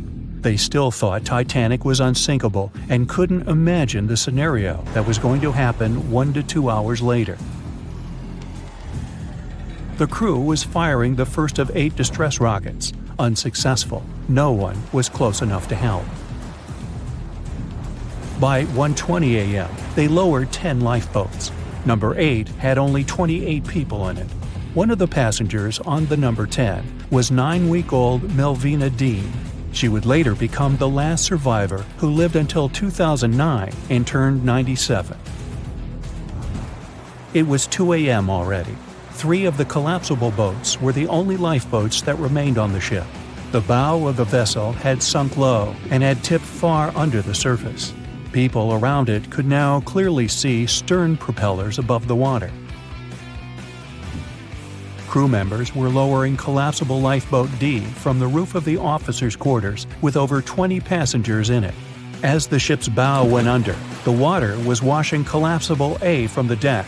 Those 20 people were struggling because their boat was partly filled with water. As crew members were trying to release Collapsible B, it fell. Before they righted it, the water swept it off the ship. 30 passengers still managed to find safety on the overturned lifeboat. At 2:17 a.m., the ship's wireless operator decided to transmit one last distress call. A minute later, the light on the ship finally went out. Titanic and all left on board plunged into darkness. The bow continued to sink, and the stern was rising higher above the surface, which placed great strain on the midsection. Horrible sounds were filling the night. Titanic, this massive, legendary ship so many people placed their hopes in and were excited about, broke into two between the third and fourth funnels. Reports would speculate it took about 6 minutes for the bow section to reach the ocean bottom. The stern settled back in the water before it rose again into a vertical position.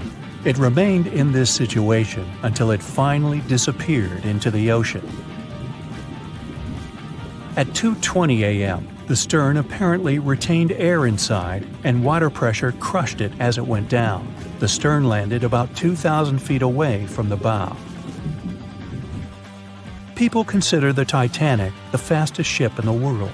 They thought it was unsinkable because 4 of its compartments could be flooded and that still wouldn't cause a critical loss of buoyancy. Its life was problematic since its beginning. While the ship was leaving port, it moved within a couple of feet of the steamer New York. It managed to safely pass by, which was a huge relief for all those worried passengers massed on the ship's decks. Titanic sailed off on the 10th of April. Its first journey was across the highly competitive Atlantic route. On the launch day, the Titanic became the biggest movable object in the history of humankind, 882 feet long, 92 feet wide. Not that big if you compare it with today's ships. The biggest cruise ship in the world today is Royal Caribbean's Symphony of the Seas, which is roughly 5 times the size of Titanic. If you put that ship in a vertical position, it would be nearly as tall as the Empire State Building, which is 1,250 feet without antennas. But Titanic was a huge attraction back in its time. At one moment of their journey, they stopped in France, after which they made another stop in Ireland. Once the final passengers boarded, the massive ship set out at full speed for their final destination, New York City. 4 days after the beginning of its journey, Titanic failed to divert its course from a huge iceberg, the story we all know about. Only 700 people survived, and most of them were women and children. The night was extremely cold, 1 hour and 20 minutes after Titanic had gone down to the bottom of the ocean. Survivors weren't even sure someone was coming to save them. Finally, they saw the light. It was Carpathia coming towards them. They came for the people in the lifeboats. The crew brought them aboard and pulled a handful of other passengers out of the water. Many ships tried to contact Titanic a few hours after it sank. Their messages were never returned. Later, when there was an investigation of what really happened, they discovered the Leyland liner Californian had been less than 20 miles away when Titanic was sinking. But the crew didn't hear the distress signals coming from Titanic because their radio operator was off duty.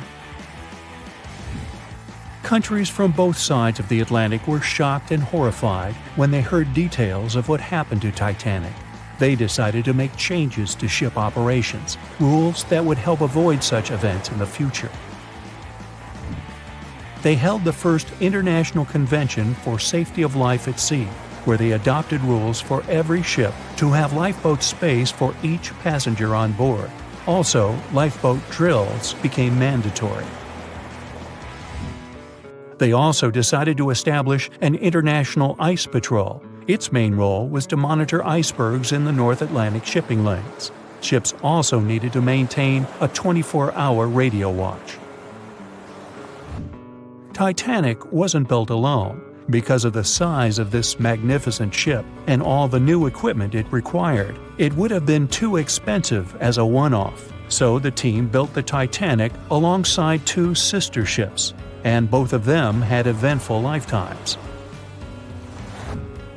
RMS Olympic came first. It was launched in 1910, and for a whole year was the biggest liner in the world. The Britannic was another sister ship that sailed for a while before it too ended down on the ocean bottom. But only Titanic became a legend and one of the most fascinating stories of modern history. The year was 1854, and the SS Arctic, the fastest passenger liner of its time, set out to cross the Atlantic. As it sailed through the misty veil, it slowly disappeared into the unknown. The Collins Line, an American shipping company, was started in 1818 and only began seriously trading in the transatlantic by 1835. Its steamships crossed the Atlantic from Liverpool to New York within just 10 days. Doesn't sound like a great speed today, I know, but back then, the same thing took other ships several weeks. Light on the water with their wooden hulls, powering through with a strong steam engine, those steamships were the favorite choice for many high-profile people. What could go wrong with such an advanced ship, they thought.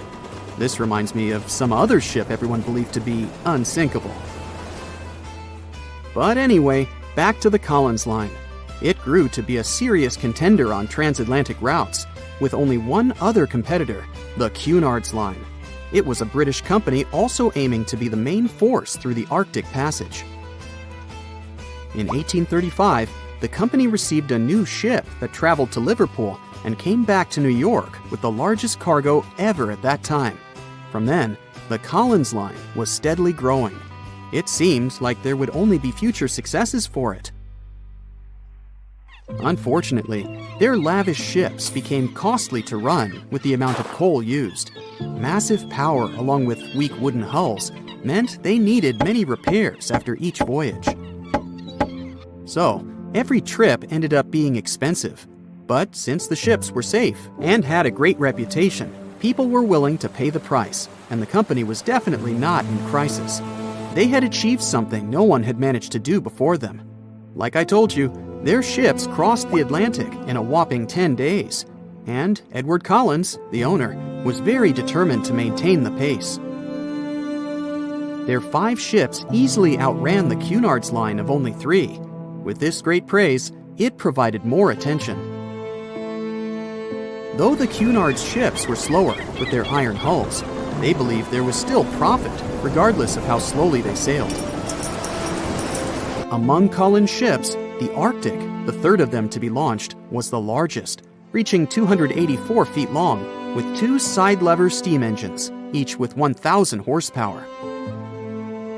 The paddle wheels made 16 revolutions a minute when at full speed. At the time of its launch, the press called it the most stupendous vessel ever constructed in the United States.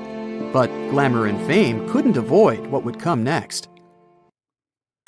On the 27th of September, the Arctic was on its journey from Liverpool to New York, continuing a speed pace through the thick fog. It's possible that by that moment, after 4 years of record-breaking trips, the crew became overconfident with their sailing and the ship. Going only 50 miles from Newfoundland, they carelessly continued through the fog with no radio contact, sonar, or any other form of identifying objects, equipped only with Morse code. A smaller ship, the SS Vesta, which operated as a fishing vessel, often worked around Newfoundland. It was passing through the same path as the Arctic and crashed into its side.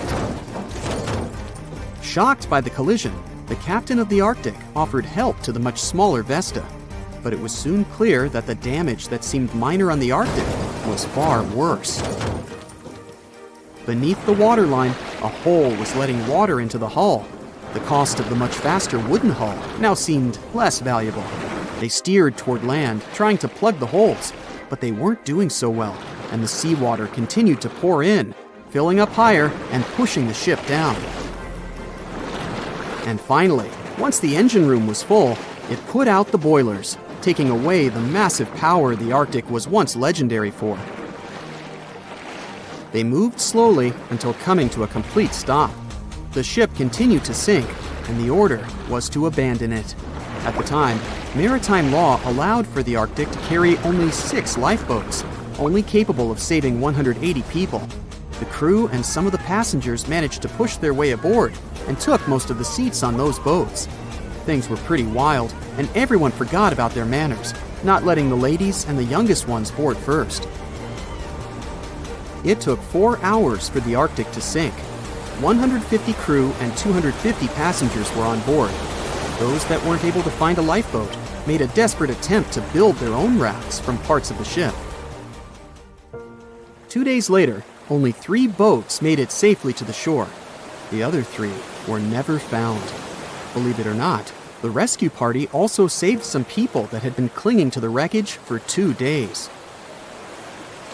Unlike the crew, the captain went down with the Arctic, but amazingly survived. He would be only one of 85 people that made it out of the 400 on board. When the news arrived 2 weeks later, the public responded with great sadness to the losses. Great anger soon followed towards the poor safety measures in the crew. The press published demands to change the laws for more lifeboats. It only made sense to have enough for every person on board a ship.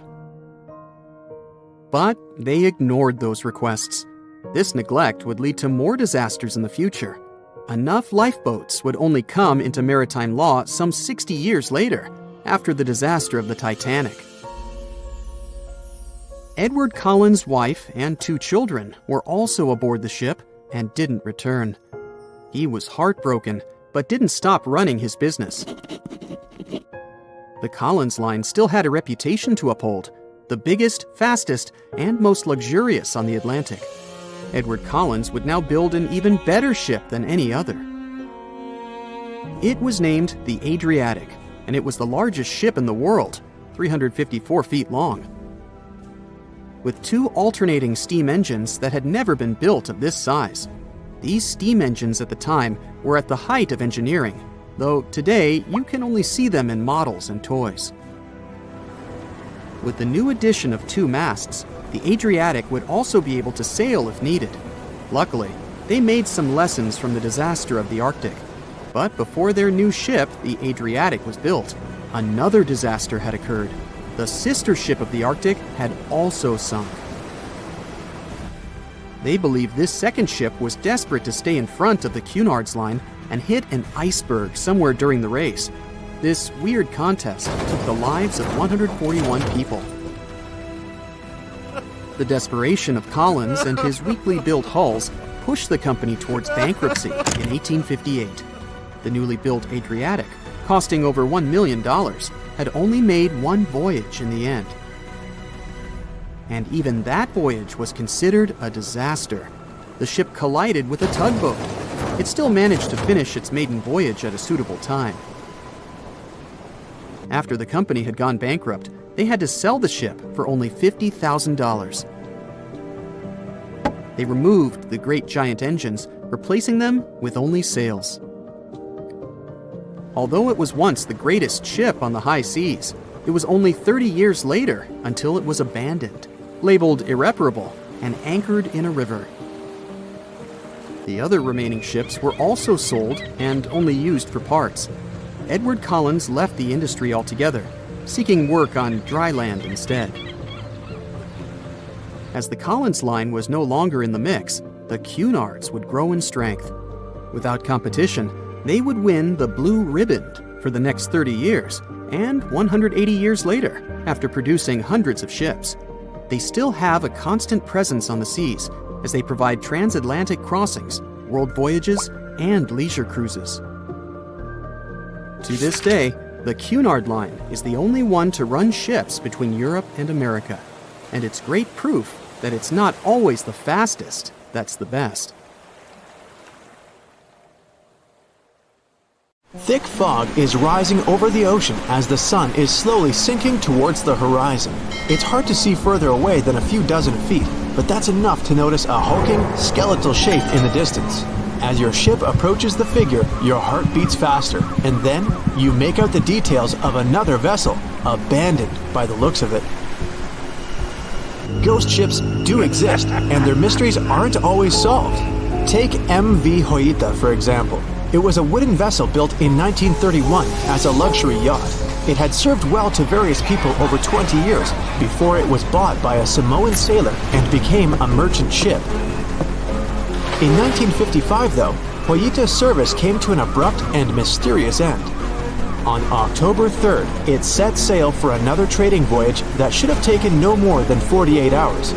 Delays happen in the sea, so when Hoita didn't arrive on October 5th as scheduled, there was little worry yet. But then it failed to come on the following day too.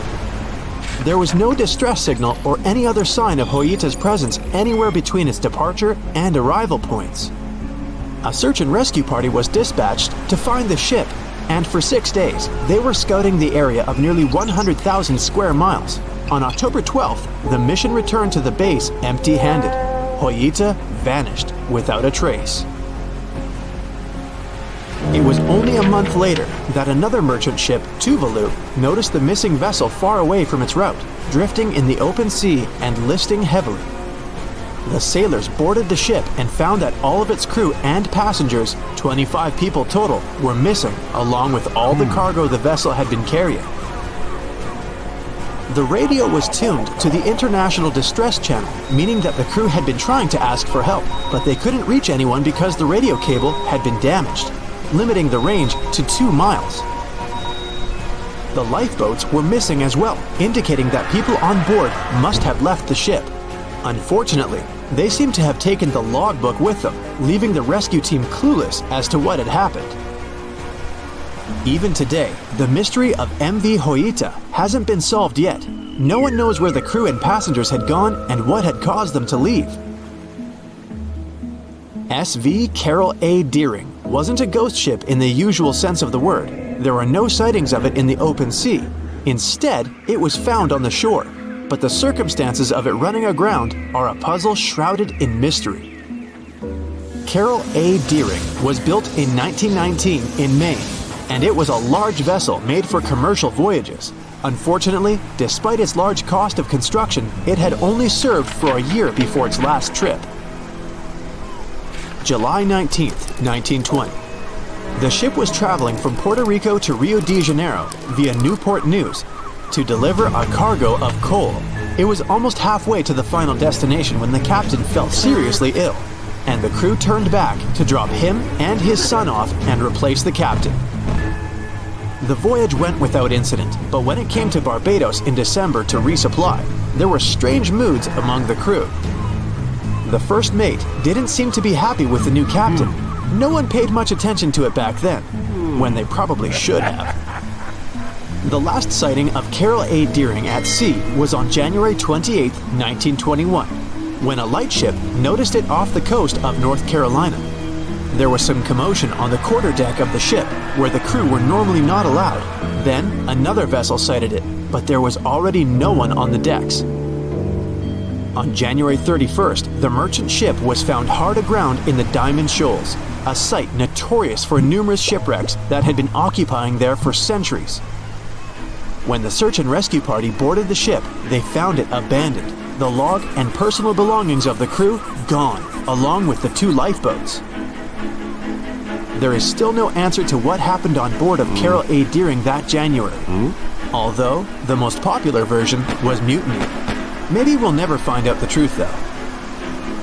SS Beimo is perhaps one of the most notable ghost ships in history. This large cargo steamer was built in 1914 in Sweden and plodded its way dutifully over 16 years, trading provisions for pelts with native tribes of Alaska and Canada. But then, on October 1st, 1931, Beimo got caught in pack ice. At first, it seemed the crew would be able to wait it out and continue on their route because the ship broke free in a couple of days. But in less than a week, it became caught again, this time for good. In another week, a rescue party was sent to fetch 22 of the Beimo's crew, while another 15 remained behind to wait through the winter if necessary and get the ship back. But a month later, after a powerful blizzard struck their camp, the sailors went out of their shelters only to find the ship gone. Luckily, a few days later, a native hunter told that Beimo hadn't been lost yet. He'd seen it about 45 miles from where they had been stationed. They managed to track it down, but decided the ship wouldn't survive the winter. So they took the most valuable cargo from its hold and abandoned it. They were wrong though. SS Beimo did survive that winter, and many more that followed. When the ice broke, it sailed away on its own, drifting listlessly along the shores of Canada and Alaska. There were numerous sightings of the ghost ship, sometimes adrift in the open sea, and at other times stuck in the pack ice again. People attempted to board and salvage it, but weather conditions or lack of equipment always prevented them. SS Beimo was last sighted by native Alaskans in 1969, 38 years after its abandonment. What became of it later remains unknown. The story of SS Orang Maidan is one of the most puzzling and harrowing ghost ship stories of the 20th century. No one even knows for sure if the ship even existed in the first place. It wasn't recorded in Lloyd's Shipping, the International Register of Ships, which makes it either a tall tale or a vessel that avoided being officially recognized for some shady reasons. In any case, the accounts as to what happened to the Maidan vary. According to most reports, it was carrying some unknown cargo in the Indonesian waters when a distress call was received by another ship in the vicinity. The officer on duty heard an SOS message, but its contents are different depending on the accounts. The message did not repeat, and the crew of Maidan didn't answer to any attempts to contact it back. The ship that received the distress call hurried to the rescue, but they only reached the vessel the following day, when it was already drifting and slightly listing. When the rescuers boarded the ship, they found that none of the crew had survived. However, one lifeboat was missing, which implied that there was at least one crew member who managed to escape. What happened to the rest of the people on board remains a mystery to this day. Still, there are no hard facts about this story, so we might never find out whether SS Orang Maidan was actually a ship and not a thing of fiction. SV Zabrina was a 3-mast sailing barge built in 1873 for river trade ships in South America. She served for well over 4 decades, proving to be a sturdy and reliable ship. It was later transferred to Europe, where it continued serving its purpose well. But then, in October 1917, Zabrina set sail on a regular voyage only to be found ashore several days later. Mysteriously, although the ship was perfectly intact, the entire crew of 5 and the captain were gone. There is no direct evidence or hard facts as to what really happened that day. The most convincing theory is that the crew were washed away from the deck because of an underwater explosion. And then the ship sailed ahead without them. But the truth, as always, remains unknown. April 1912 marked one of the most terrible tragedies in the history of the world. The most unsinkable vessel, the pinnacle of engineering at that time, the huge Titanic, sank. On that dark, moonless night, the ship had many chances to save its passengers. There was another ship just a few miles away that could have saved the Titanic, but it didn't. It wasn't a phantom ship, and it's not some legend or a theory. This is a documented reality. There are records and witnesses' statements confirming this. But why didn't this ship help? Let's find out what happened that night by looking at these events from 3 different points of view. Let's start with the Titanic version. 11:30 p.m. The moon hides behind black clouds. Visibility is bad. Everything is calm on the Titanic. Under the captain's guidance, the communications operator stays in touch with the mainland through the radio. At this moment, some stranger breaks into the frequency, interrupting the operator's communication. It's unclear what this strange man wants and what he's talking about. The operator doesn't try to figure it out. He shouts at the guy, demanding him to disconnect. The connection is interrupted. At 11:40 p.m., the Titanic crashes into an iceberg. The ice breaks the hull. Water begins to flood the lower decks. Nobody is panicking yet. 20 minutes later, at midnight, the ship's crew sends a distress signal through the radio frequency. Few people understand how bad the situation really is. After 20 minutes, at 12:20 a.m., they start lowering lifeboats with passengers. At 12:25 a.m., they receive a response to the distress signal. This is RMS Carpathia. Their captain reports they're already sailing at maximum speed towards the Titanic. But the problem is that the crash site is 58 miles away. This means Carpathia will only be here in 4 hours. At 12:45 a.m., the sinking ship's crew release rockets into the air. These flares are one of the main reasons for the terrible fate of many passengers, but more on that later. 90 minutes later, the Titanic's deck breaks and the ship dives underwater. At 4:10 a.m., the Carpathia finally arrives at the shipwreck location. The crew members make heroic efforts to save all the people. They take 705 survivors on board. At this moment, another ship appears. It's SS Californian. The Carpathia sails towards the New York coast with all the people. The Californian floats in search of passengers and finds nothing but wreckage. The ship was only a few miles away while the Titanic sank into the icy water. The Californian could have saved these people, but did nothing. Its captain, Stanley Lord, made one of the most terrible acts that a sailor can allow. He didn't help a sinking ship. When the world found out about all this, they detested Captain Lord. They couldn't bring charges against him, and the trial didn't punish him. But his career was ruined entirely, as no other ship company would hire him. Despite this, he never confessed he had been guilty. Before he passed away, the captain said it hadn't been his fault. If this was true, then what happened there? This brings us to the Californian version. It's the night of April 14th. The Californian is sailing in the cold waters of the North Atlantic. The ship gets into a section with a lot of icebergs. At 10:10 p.m., Captain Lord stops the ship. It's too dangerous to move around this area, as they can damage the hull. At 11 p.m., the ship starts drifting. It's impossible to move in such conditions with such poor visibility. The captain knows that the Titanic is coming here, so he orders the radio operator to warn the ship about the danger. Radio operator Evans turns on the receiver and tries to contact the Titanic. He spends about 30 minutes on it. The connection is finally established. At this moment, the Titanic radio operator is speaking with the mainland. Evans interrupts this conversation and tries to warn the ship about icebergs. The operator doesn't understand Evans' words. He's annoyed because Evans broke into the channel so brazenly. He shouts at Evans and cuts the connection. Tired, Evans turns off the receiver and informs his superiors about the incident. It's still a mystery how the captain reacted to this news. He probably thought the Titanic knew about the danger. He lets Evans go to bed. If Evans hadn't turned off the radio and waited 1 hour, he would have heard a distress signal from the Titanic. But you shouldn't blame him. At this point, he has no official reason to stay at the transmitter. Evans is too exhausted and can't fight drowsiness. So, Evans goes to bed. The Titanic begins to sink.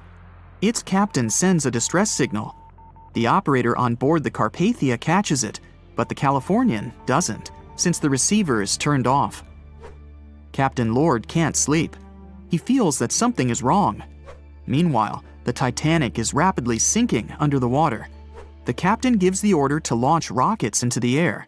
And here is where one of the critical mistakes takes place. They release warning lights, but they are not red.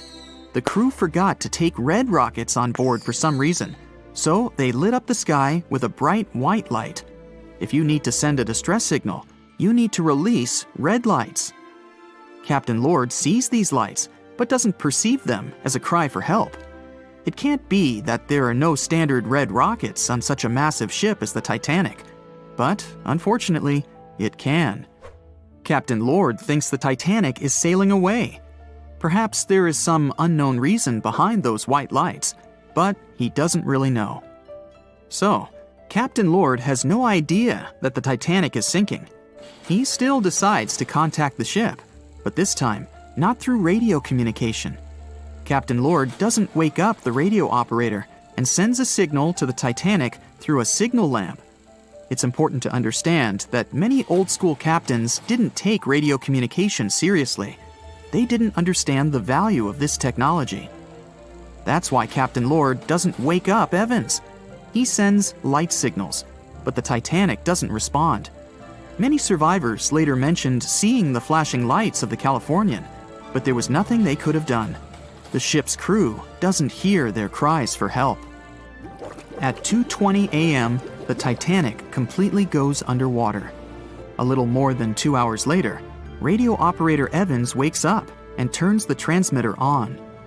He hears many rescuers talking about the sunken ship. Evans understands everything. He reports this to the captain.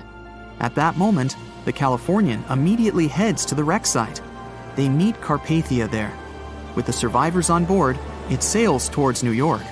The Californian stays sailing and looking for people. They find nothing but wreckage.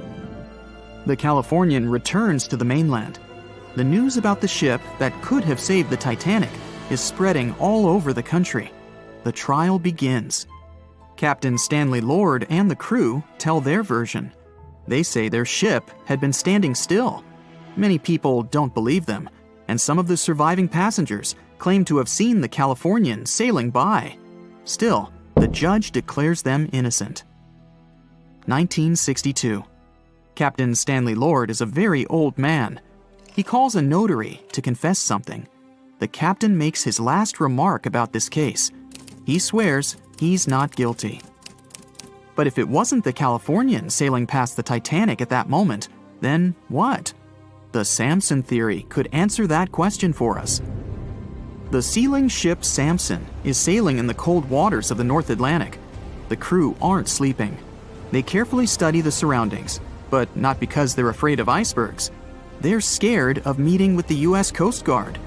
The Samson ship's crew catch seals, which is illegal. At 12:45 a.m., Samson's captain sees white signal rockets. The team is sure it's the Coast Guard. They turn off the lights and sail away. It's dark, so they don't notice the sinking Titanic.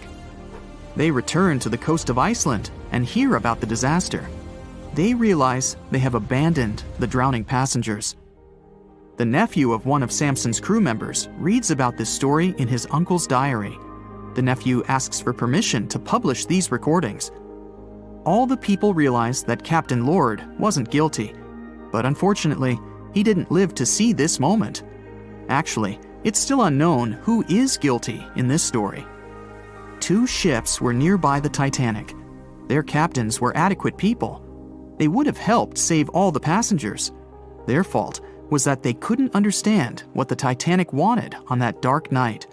Someone forgot to put red flares in the box. This small but fatal detail was one of the leading causes of the tragedy. On April 10, 1912, the RMS Titanic set sail from England. But this wasn't the launch of a regular ship. The Titanic was the largest liner ever built at the time. It was 882 feet long. That's nearly the size of 3 soccer fields. And measured from the hull to the top of the smokestacks, the ship was an impressive 175 feet tall. That's the size of a 17-story building. Deemed unsinkable, it took 3,000 workers almost 3 years to build. But a mere 4 days into its very first voyage, at 11:40 p.m., the ship collided with an iceberg and was lost beneath the waves of the Atlantic Ocean. It took the liner only 2 hours and 40 minutes to sink. And of more than 2,200 passengers and crew members on board, only 706 survived. The wreck would remain lost for another 73 years, hiding its many secrets within the frigid Atlantic waters. And if it wasn't for a man whose whole life had been devoted to exploring the sea, the giant ship might have remained lost for a lot longer. That man was Robert Ballard. As a child, Ballard was obsessed with the ocean. This fascination started when he was just 12 years old. That's when he watched a film adaptation of Jules Verne's science fiction novel, 20,000 Leagues Under the Sea. It had everything to spark a young person's imagination, from adventure and strange creatures to a powerful underwater vehicle called the Nautilus. It could travel anywhere in the world you wanted to go. From that moment, life on dry land was no longer in Ballard's future. When he was 23, he was assigned to the Deep Submergence Group. There, he helped develop techniques to search the ocean floor. His biggest accomplishment was the creation of Alvin. It was a small, easy-to-maneuver submarine that could carry 3 people. It also featured an external mechanical arm designed to gather underwater samples while the crew remained safe and dry inside. Alvin the submarine quickly proved useful for a variety of tasks. For example, once it was used to track down an aircraft that had crashed into the sea. But the vessel experienced a series of setbacks. In one case, it was attacked by a swordfish, which caused the submarine to resurface quickly. The swordfish, still stuck in the outer skin of the submarine, became that night's dinner. And in October 1968, the submarine was being lowered into the water when the cables holding it snapped, sending it careening into the ocean along with 3 crew members on board. And because the small vessel was still open, it immediately filled with water and quickly began to sink. Luckily, the crew managed to escape, but Alvin was gone. Bad weather hampered multiple attempts to recover the vessel. It wasn't until the following year that it was finally returned to the surface. In time, Alvin would be improved. Its hull would be strengthened by titanium, giving it a higher depth rating, thus making it even better suited for ocean exploration. The specialized submarine would come in handy in many of Ballard's 100-plus expeditions. The man was one of the first to explore an underwater mountain chain called the Mid-Atlantic Ridge in the Atlantic Ocean. And when he found thermal vents in the Galapagos Rift in the late 70s, he also helped discover and document the process of chemosynthesis. That's a complicated chemical synthesis of food energy by bacteria. But his biggest discovery was still to come. Ballard claimed he'd never been a Titanic fanatic, but he eventually became obsessed with finding the ship after watching other explorers try and fail. As he said, Titanic was clearly the big Mount Everest at the time. Many others had tried, many that I thought would have succeeded, or should have succeeded but didn't. Ballard began thinking about finding the ship as early as 1973, and 4 years later, he actually made an attempt. He used the deep-sea salvage vessel Sea Probe, which was a drill ship equipped with cameras and sonar. But he was forced to give up when the drilling pipe broke. It just wasn't his time. In the early 80s, a Texas oil man named Jack Grimm tried to find the wreck on 3 different occasions. Once, Grimm was actually right over the Titanic, but his equipment failed to detect it. That's what we call extreme bad luck. Ballard was just biding his time. He needed a plan and some help. The first issue was getting down to the bottom of the Atlantic. The furthest down he had ever traveled before was 20,000 feet, and this trip took him 3 hours, and that didn't include the way back up. Ballard knew he could use Alvin, already enhanced with a titanium hull to withstand the pressure of the ocean. But he also needed something that didn't require him to actually go down with it. An unpiloted remote-controlled submarine would be ideal. But first, he would have to create one. He reached out to the authorities, hoping they would provide funding for his project. And though officials had no interest in the Titanic, they were willing to help. But there was a catch. Ballard had to first focus on tracking down 2 submarines, the Thresher and the Scorpion, which had sunk to the bottom of the Atlantic Ocean in the 1960s. The authorities were hoping to study them to find out why they had sunk in the first place. They also wanted to know if they could be recovered or if it was safe to leave them on the ocean floor. Only when he had successfully completed this task would he be free to use any remaining time on his contract to find the Titanic. With no other options for funding, Ballard took the offer. He got to work. First, he created 2 new devices. Argo was an unpiloted deep-towed undersea video camera sled. It was designed to take photos and record videos from a series of cameras mounted on it. It could work at depths of up to 20,000 feet, and it could also explore nearly 98% of the ocean floor. Argo was supposed to be tethered to a boat. As the boat moved, Argo would be pulled behind, floating just above the ocean floor. The camera would then transmit images to the surface. The second device was a small robotic vehicle called Jason Jr. It was also controlled remotely, which allowed the crew inside a submarine, like Alvin, to get closer to and photograph underwater objects. Ballard was now ready. He knew he had to find those submarines quickly, and it didn't take him long. Much to his relief, the search was relatively simple, and he was able to fulfill his obligations with 12 days to spare. With almost 2 weeks to devote to finding the Titanic, he set out to explore the ocean. He focused the search close to Newfoundland, Canada, pulling Argo along the ocean floor and reviewing the images it collected. And after a few days of nothing, they eventually found riveted hull plates and a boiler. Could this be it? The next day, a ship's large bow was revealed. On September 1st, 1985, Ballard and his fellow crew members realized they had finally found the infamous ship. The discovery resulted in a mix of emotions. Ballard was excited to be the first to find the Titanic's final resting place, but he was also overwhelmed by the sense of grief for those who had suffered when the ship had gone down. Over the next 4 days, the crew explored the wreck. They found the crow's nest, from where the iceberg had first been spotted. Plus, there was finally evidence of how the massive ship had split in two before sinking, with both halves of the ship found. There was furniture and dinnerware, and sadly, several leather shoes of those who hadn't made it to safety were scattered about the ocean floor. Ballard succeeded where others had failed and became an instant celebrity around the world. You'd think that locating the Titanic would be enough for one man, but not for Ballard. In 2019, he took on the challenge of solving another mystery, the disappearance of Amelia Earhart. Earhart had attempted to be the first woman to fly around the world. Unfortunately, she disappeared somewhere over the Pacific Ocean in 1937. She and her plane were never found.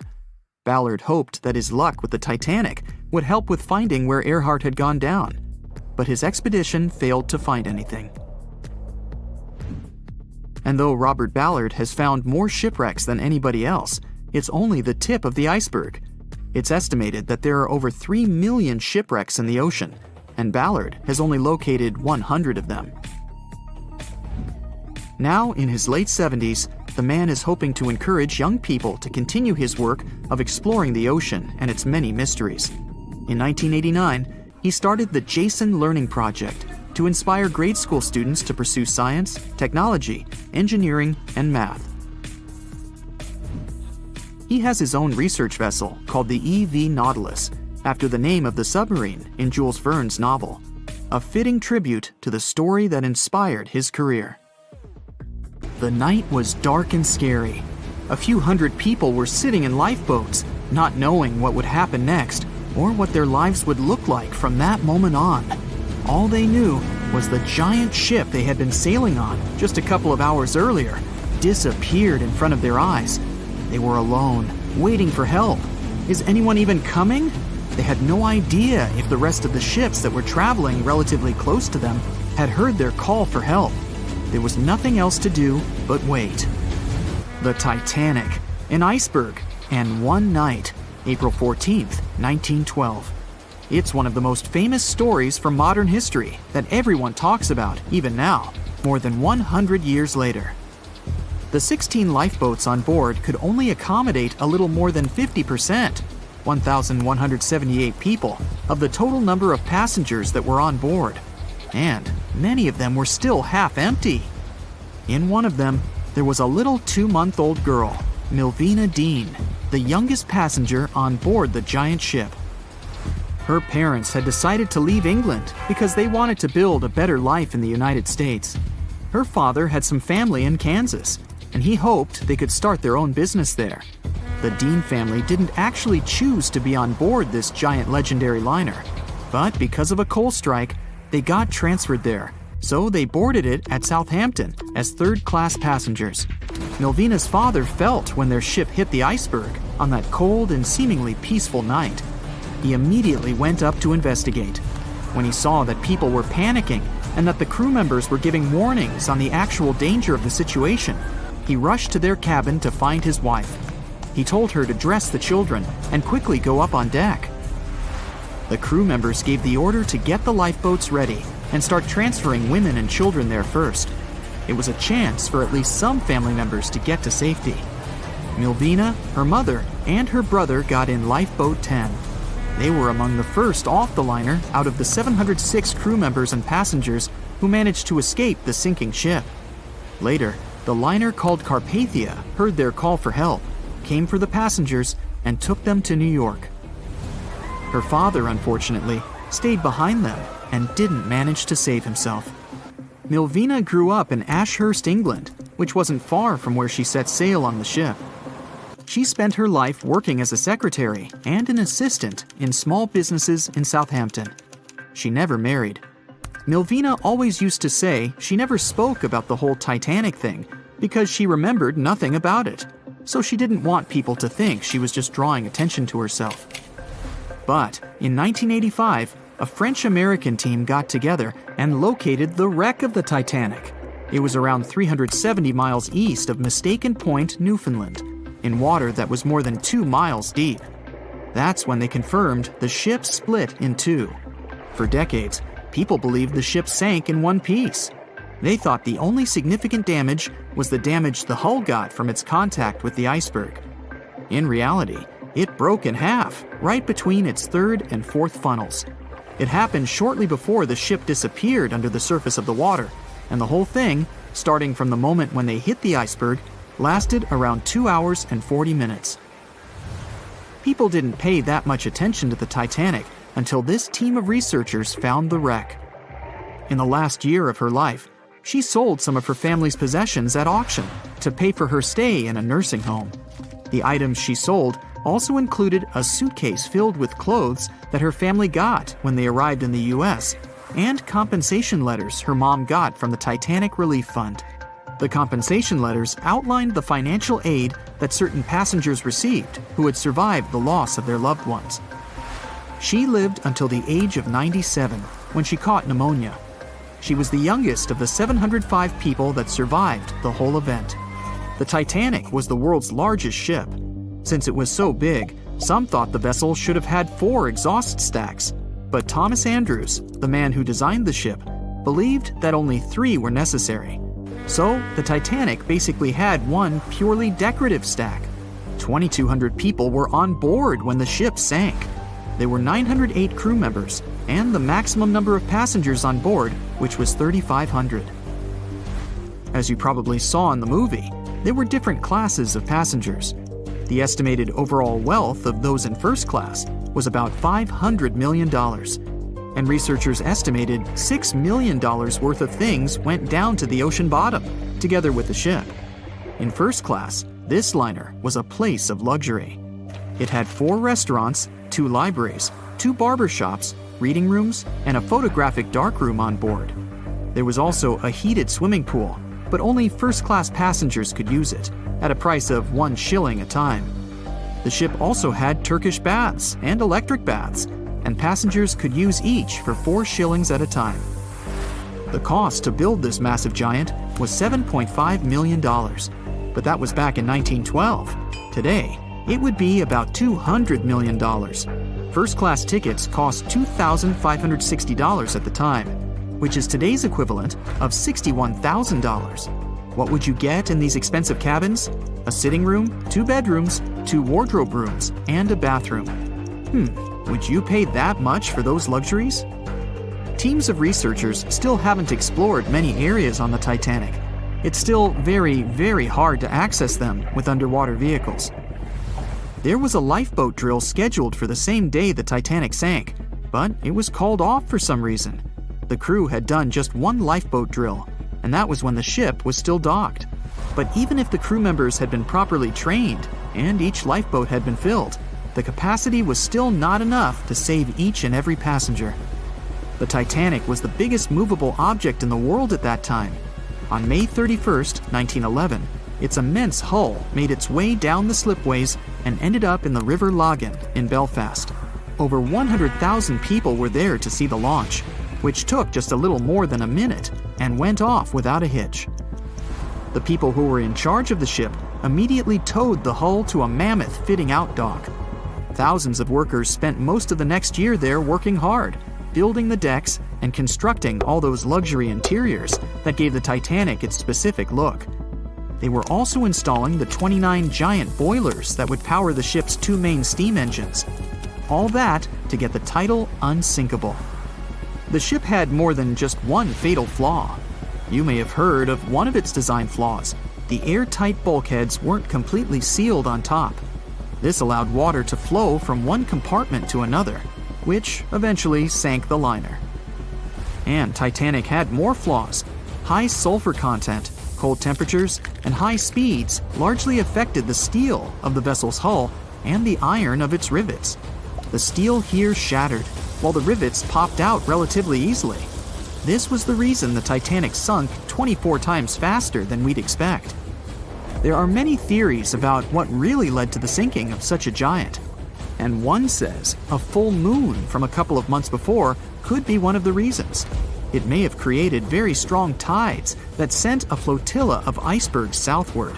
This was right in time for the Titanic's maiden voyage. Research says an optical illusion prevented the ship from getting help.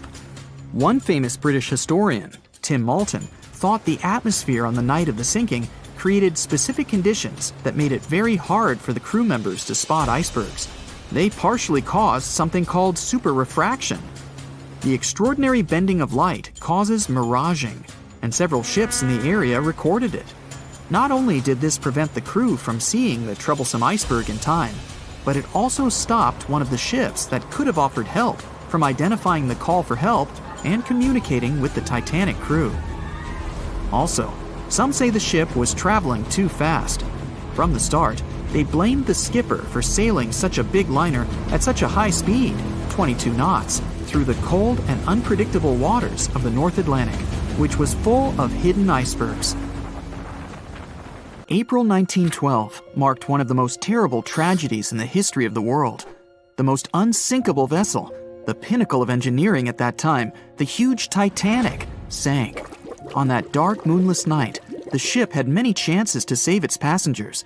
There was another ship just a few miles away that could have saved the Titanic, but it didn't. It wasn't a phantom ship, and it's not some legend or a theory. This is a documented reality. There are records and witnesses' statements confirming this, but why didn't this ship help? Let's find out what happened that night by looking at these events from 3 different points of view. Let's start with the Titanic version. 11:30 p.m. The moon hides behind black clouds. Visibility is bad. Everything is calm on the Titanic. Under the captain's guidance, the communications operator stays in touch with the mainland through the radio. At this moment, some stranger breaks into the frequency, interrupting the operator's communication. It's unclear what this strange man wants and what he's talking about. The operator doesn't try to figure it out. He shouts at the guy, demanding him to disconnect. The connection is interrupted. At 11:40 p.m., the Titanic crashes into an iceberg. The ice breaks the hull. Water begins to flood the lower decks. Nobody is panicking yet. 20 minutes later, at midnight, the ship's crew sends a distress signal through the radio frequency. Few people understand how bad the situation really is. After 20 minutes, at 12:20 a.m., they start lowering lifeboats with passengers. At 12:25 a.m., they receive a response to the distress signal. This is RMS Carpathia. Their captain reports they're already sailing at maximum speed towards the Titanic. But the problem is that the crash site is 58 miles away. This means Carpathia will only be here in 4 hours. At 12:45 a.m., the sinking ship's crew release rockets into the air. These flares are one of the main reasons for the terrible fate of many passengers, but more on that later. 90 minutes later, the Titanic's deck breaks and the ship dives underwater. At 4:10 a.m., the Carpathia finally arrives at the shipwreck location. The crew members make heroic efforts to save all the people. They take 705 survivors on board. At this moment, another ship appears. It's SS Californian.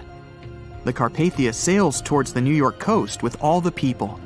The Californian floats in search of passengers and finds nothing but wreckage. The ship was only a few miles away while the Titanic sank into the icy water. The Californian could have saved these people, but did nothing. Its captain, Stanley Lord, made one of the most terrible acts that a sailor can allow.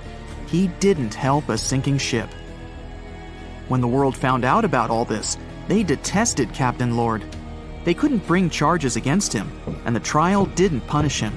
But his career was ruined entirely, as no other ship company would hire him. Despite this, he never confessed he had been guilty. Before he passed away, the captain said it hadn't been his fault. If this was true, then what happened there? This brings us to the Californian version. It's the night of April 14th. The Californian is sailing in the cold waters of the North Atlantic. The ship gets into a section with a lot of icebergs. At 10:10 p.m., Captain Lord stops the ship. It's too dangerous to move around this area, as they can damage the hull. At 11 p.m., the ship starts drifting. It's impossible to move in such conditions with such poor visibility. The captain knows that the Titanic is coming here, so he orders the radio operator to warn the ship about the danger. Radio operator Evans turns on the receiver and tries to contact the Titanic. He spends about 30 minutes on it. The connection is finally established. At this moment, the Titanic radio operator is speaking with the mainland. Evans interrupts this conversation and tries to warn the ship about icebergs. The operator doesn't understand Evans' words. He's annoyed because Evans broke into the channel so brazenly. He shouts at Evans and cuts the connection. Tired, Evans turns off the receiver and informs his superiors about the incident. It's still a mystery how the captain reacted to this news. He probably thought the Titanic knew about the danger. He lets Evans go to bed. If Evans hadn't turned off the radio and waited 1 hour, he would have heard a distress signal from the Titanic. But you shouldn't blame him. At this point, he has no official reason to stay at the transmitter. Evans is too exhausted and can't fight drowsiness. So, Evans goes to bed. The Titanic begins to sink. Its captain sends a distress signal. The operator on board the Carpathia catches it, but the Californian doesn't, since the receiver is turned off. Captain Lord can't sleep. He feels that something is wrong. Meanwhile, the Titanic is rapidly sinking under the water. The captain gives the order to launch rockets into the air. And here is where one of the critical mistakes takes place. They release warning lights, but they are not red. The crew forgot to take red rockets on board for some reason, so they lit up the sky with a bright white light. If you need to send a distress signal, you need to release red lights. Captain Lord sees these lights, but doesn't perceive them as a cry for help. It can't be that there are no standard red rockets on such a massive ship as the Titanic. But, unfortunately, it can. Captain Lord thinks the Titanic is sailing away. Perhaps there is some unknown reason behind those white lights, but he doesn't really know. So, Captain Lord has no idea that the Titanic is sinking. He still decides to contact the ship, but this time, not through radio communication. Captain Lord doesn't wake up the radio operator and sends a signal to the Titanic through a signal lamp. It's important to understand that many old-school captains didn't take radio communication seriously. They didn't understand the value of this technology. That's why Captain Lord doesn't wake up Evans. He sends light signals, but the Titanic doesn't respond. Many survivors later mentioned seeing the flashing lights of the Californian, but there was nothing they could have done. The ship's crew doesn't hear their cries for help. At 2:20 a.m., the Titanic completely goes underwater. A little more than 2 hours later, radio operator Evans wakes up and turns the transmitter on. He hears many rescuers talking about the sunken ship. Evans understands everything. He reports this to the captain. At that moment, the Californian immediately heads to the wreck site. They meet Carpathia there.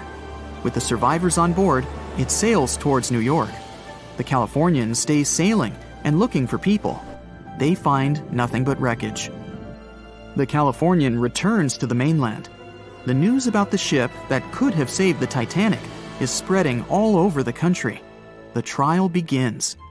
Captain Stanley Lord and the crew tell their version. They say their ship had been standing still. Many people don't believe them, and some of the surviving passengers claim to have seen the Californian sailing by. Still, the judge declares them innocent. 1962. Captain Stanley Lord is a very old man. He calls a notary to confess something. The captain makes his last remark about this case. He swears he's not guilty. But if it wasn't the Californian sailing past the Titanic at that moment, then what? The Samson theory could answer that question for us. The sealing ship Samson is sailing in the cold waters of the North Atlantic. The crew aren't sleeping. They carefully study the surroundings, but not because they're afraid of icebergs. They're scared of meeting with the U.S. Coast Guard. The Samson ship's crew catch seals, which is illegal. At 12:45 a.m., Samson's captain sees white signal rockets. The team is sure it's the Coast Guard. They turn off the lights and sail away. It's dark, so they don't notice the sinking Titanic. They return to the coast of Iceland and hear about the disaster. They realize they have abandoned the drowning passengers. The nephew of one of Samson's crew members reads about this story in his uncle's diary. The nephew asks for permission to publish these recordings. All the people realize that Captain Lord wasn't guilty, but unfortunately, he didn't live to see this moment. Actually, it's still unknown who is guilty in this story. 2 ships were nearby the Titanic. Their captains were adequate people. They would have helped save all the passengers. Their fault was that they couldn't understand what the Titanic wanted on that dark night. Someone forgot to put red flares in the box. This small but fatal detail was one of the leading causes of the tragedy. So in 2017, over 25 million people boarded cruise ships all over the world. Now, if you're keeping count, that's more than the total population of Greece.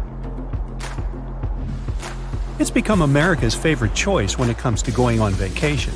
It's easy to see why hopping aboard a cruise ship becomes more popular each year. Heading out on a cruise is also coming back in style with newer generations. 2/3 of Gen Y and millennials say that cruising is their new preferred type of vacation. How's that? Well, let's see. It's easy to plan in advance. On board, you can find activities for all family members, and you get a chance to visit several different destinations in one trip. An added bonus of booking a cruise? You can sample various places for a future time off. The entertainment on board is often top-notch, providing passengers with an added taste of luxury. And the amenities and accommodations are generally very reliable. Not to mention that it gives tourists that feeling of actually getting away from everything that people strive for while out of the office. Royal Caribbean International is one of the largest cruise lines in the world, with just over 19% of the cruise market as of 2018. Its current fleet is divided into many different classes of ships, including the Voyager class, Radiance, and Quantum. The latest addition to the Royal Caribbean International's impressive fleet was built in 2018. Wonder of the Seas is now the largest cruise ship in the world. Since this spectacular liner has just had her maiden voyage in March 2022, let's look at some of the incredible perks it has to offer its passengers. For starters, the boat is so big that it had to be split into neighborhoods. Well, it figures since Wonder of the Seas can accommodate almost 7,000 passengers. Fond of New York? Well, no worries. Wonder of the Seas has a central park of its own, with an estimated 10,000 plants to check out.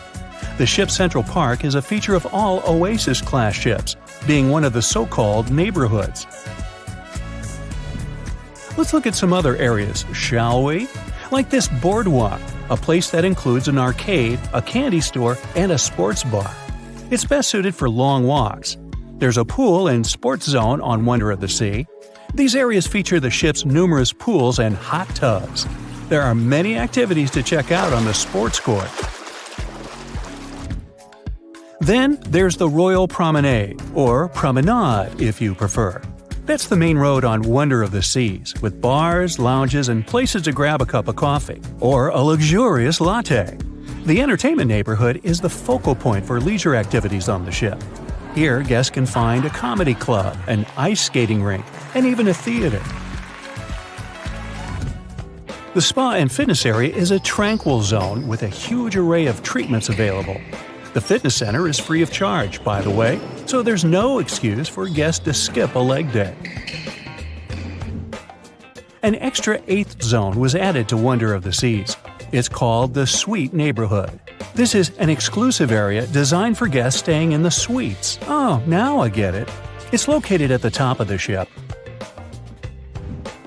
Guests here have designated staff members called Royal Genies. Yeah, if you rub a lamp in your suite, they appear. Nah, not really. The genies are similar to butlers. They can cater to just a few cabins. Of course, the cruise line wants to divert other guests from asking these crew members various questions and taking their time. That's why the genies don't wear name tags in public areas. As for its itinerary, Wonder of the Seas was initially supposed to be homeported in China, but Royal Caribbean decided to move the liner to the United States. In March 2022, the ship started its journey with 7-night Eastern and Western Caribbean itineraries. In May 2022, Wonder of the Seas is scheduled for a trip to Europe, with Western Mediterranean cruises from Barcelona and Rome planned for its guests. Passengers will also be able to visit Palma de Mallorca, Spain, and Capri, Italy. When the summer season is over, Wonder of the Seas is scheduled to return to Florida to offer year-round sailing starting November 2022. And by the way, there is no truth to the rumor that a special cruise only for highly allergic and hay fever sufferers will be called the Wonder of the Sneeze. Nope, not at all. Now, it's hard to imagine a ship so massive that can accommodate so many amenities on board. For example, the Titanic was the largest ship of its time, measuring 882 feet in length. And Wonder of the Seas is not only 1,188 feet long, it's also 36% taller and 34% wider. Speaking of lifeboats, which I am about to, Titanic had a mere 20 lifeboats on board, which was tragically not enough to fit all the passengers after the ship hit the iceberg. But Wonder of the Seas has an even smaller number of lifeboats, 18 to be precise. Sounds weird and dangerous? Well, not really, given that each of these lifeboats can accommodate up to 370 people. It means that all the passengers and crew members, an estimated 8,000 people if fully booked, are going to be safe in case of an emergency. If we could somehow have a race between the two ships, well, Titanic was in fact the faster ship out of the two, beating Wonder of the Seas by 1 knot per hour. Cruise ship passengers today are more interested in the experience rather than the speed of the boat itself. That's why how fast a ship can travel is not an extremely important aspect nowadays. In terms of costs, Titanic cost around $7.5 million at the time of its construction. It's the equivalent of about $200 million today. How about Wonder of the Seas? Well, it cost a staggering $1.35 billion to build, making it 6 times more expensive than the Titanic. How about we compare ticket prices? Well, in this case, the least expensive ticket on Titanic was £7. It's about $1,000 today. The cheapest ticket on Wonder of the Seas is currently $423, but prices may vary depending on the location, season, itinerary, and how much you tip your Royal Genie. And I know you were going to ask, how about icebergs? Well, Titanic steamed in the frigid North Atlantic, where you had to be on the lookout for those. Wonder of the Seas will be cruising the balmy Caribbean, where the worst thing you can hit on is 17 and blackjack. Oops, busted. Anyway, set side by side with its other sisters from the Royal Caribbean fleet, Wonder of the Seas is equally as impressive. The company's earliest ships could host about 2,500 people. This included passengers and the staff. Such ships were Splendor of the Seas, Legend of the Seas, and the smallest of them all, Thumbelina of the Seas. No, wait, that should be Empress of the Seas. Oops, my bad. The largest ships in the company's fleet can now house about 9,000 people altogether. That's almost 3 times the size and capacity of the earlier liners. Wonder of the Seas is one of them, as well as Harmony of the Seas and Symphony of the Seas. Are you seeing a pattern here? Yep, if you ever encounter a ship with "of the Seas" in its name, it's safe to assume it belongs to Royal Caribbean. But if it's a can of tuna, it might actually be Chicken of the Sea. Hey, I like tuna. Now, choosing between cruise ships based on their size is like wondering if you should visit your local museum or the Louvre in Paris. It all depends on your preferences. Some families prefer small settings. Others are fan of large spaces that can provide everything they need. Historically, it's equally as exciting how far we've come in terms of maritime transportation. The SS Royal William, for example, was the first boat to ever make a transatlantic voyage almost entirely steam-powered in 1833. And it was a mere 160 feet long and could house roughly 155 passengers. And if the seas were calm, then they were housed less roughly. Similarly, the first modern megaship in the world was the MS Sovereign of the Seas. Launched in 1987, it was only 888 feet long and could carry a little under 3,000 passengers. Size and capacity are not the single improvements added to newer cruise ships out there. Recent technological developments in artificial intelligence and facial recognition have allowed cruise operators to ensure faster, smoother boarding for passengers. If, in the past, it took from 60 to 90 minutes for all passengers to board a ship, nowadays, cruise ship operators manage to get people comfortably settled in less than 15 minutes. Now, I'm sure you're already eager to book a ticket, but let's look into some of the more interesting activities you can try on board Wonder of the Seas. This way, you'll know what you're getting yourself into. All Royal Caribbean ships have loads of artworks available for their guests to enjoy. But Wonder of the Seas goes above and beyond, even featuring statues of astronauts in key locations around the ship. You'll find the first astronaut looking through the glass at the promenade, while a second one is busy rock climbing at the boardwalk. The third and last astronaut is more of a movie fan. This statue can be found near the movie screen sitting area. Going astronaut sightseeing is proving to be quite the experience among guests. In the areas with no access to sunlight, Wonder of the Seas features virtual balconies. In case of bad weather, guests can still have a feeling of the outdoors, but without having to hide from wind or rain. Teenagers have a place of their own reserved on the ship. There's a special club with a private hot tub, selfie area, games, and comfortable seating. The inside part of this club features a vending machine, an interesting collection of literature, and tables for foosball. Well, sign me up. Meet Arthur John Priest. No, he isn't famous for being a painter or for discovering some long-lost treasure. He didn't invent some cool gadget or break any world records. No, Arthur John Priest is famous simply for being unsinkable. Proving one can be both lucky and unlucky at the same time, Priest was involved in, and survived, several mishaps at sea, including the fateful maiden voyage of the Titanic. Priest was not a rich man interested in sailing for pleasure. He was part of the working class, employed as a stoker or fireman, stuck for hours within the hot bowels of large steam-powered vessels. His job was dirty and difficult. He was responsible for keeping the furnaces lit, feeding them coal to ensure enough steam was produced for the engines to work. He had to be careful about not overheating the system or setting fire to the whole ship. The furnaces had to be carefully watched and constantly fed. He breathed it all in a while, working and fighting with the sweat and the dirt. He would often work shirtless because of the heat, and was always covered in black coal dust. And when he finally had a break, his shared living quarters were nearby in the same part of the ship. He must have been good at his job, though, because he had no trouble finding work. But wherever he went, bad luck seemed to follow. The first incident was a mild one. As a young man, Priest worked on the RMS Asturias. The passenger liner first set sail in 1907, traveling between Southampton in the UK to Buenos Aires in Argentina. At some point during its maiden voyage, the ship suffered a small collision. The damage was bad enough that the ship returned for repairs. Thankfully, there were no reports of any serious injuries.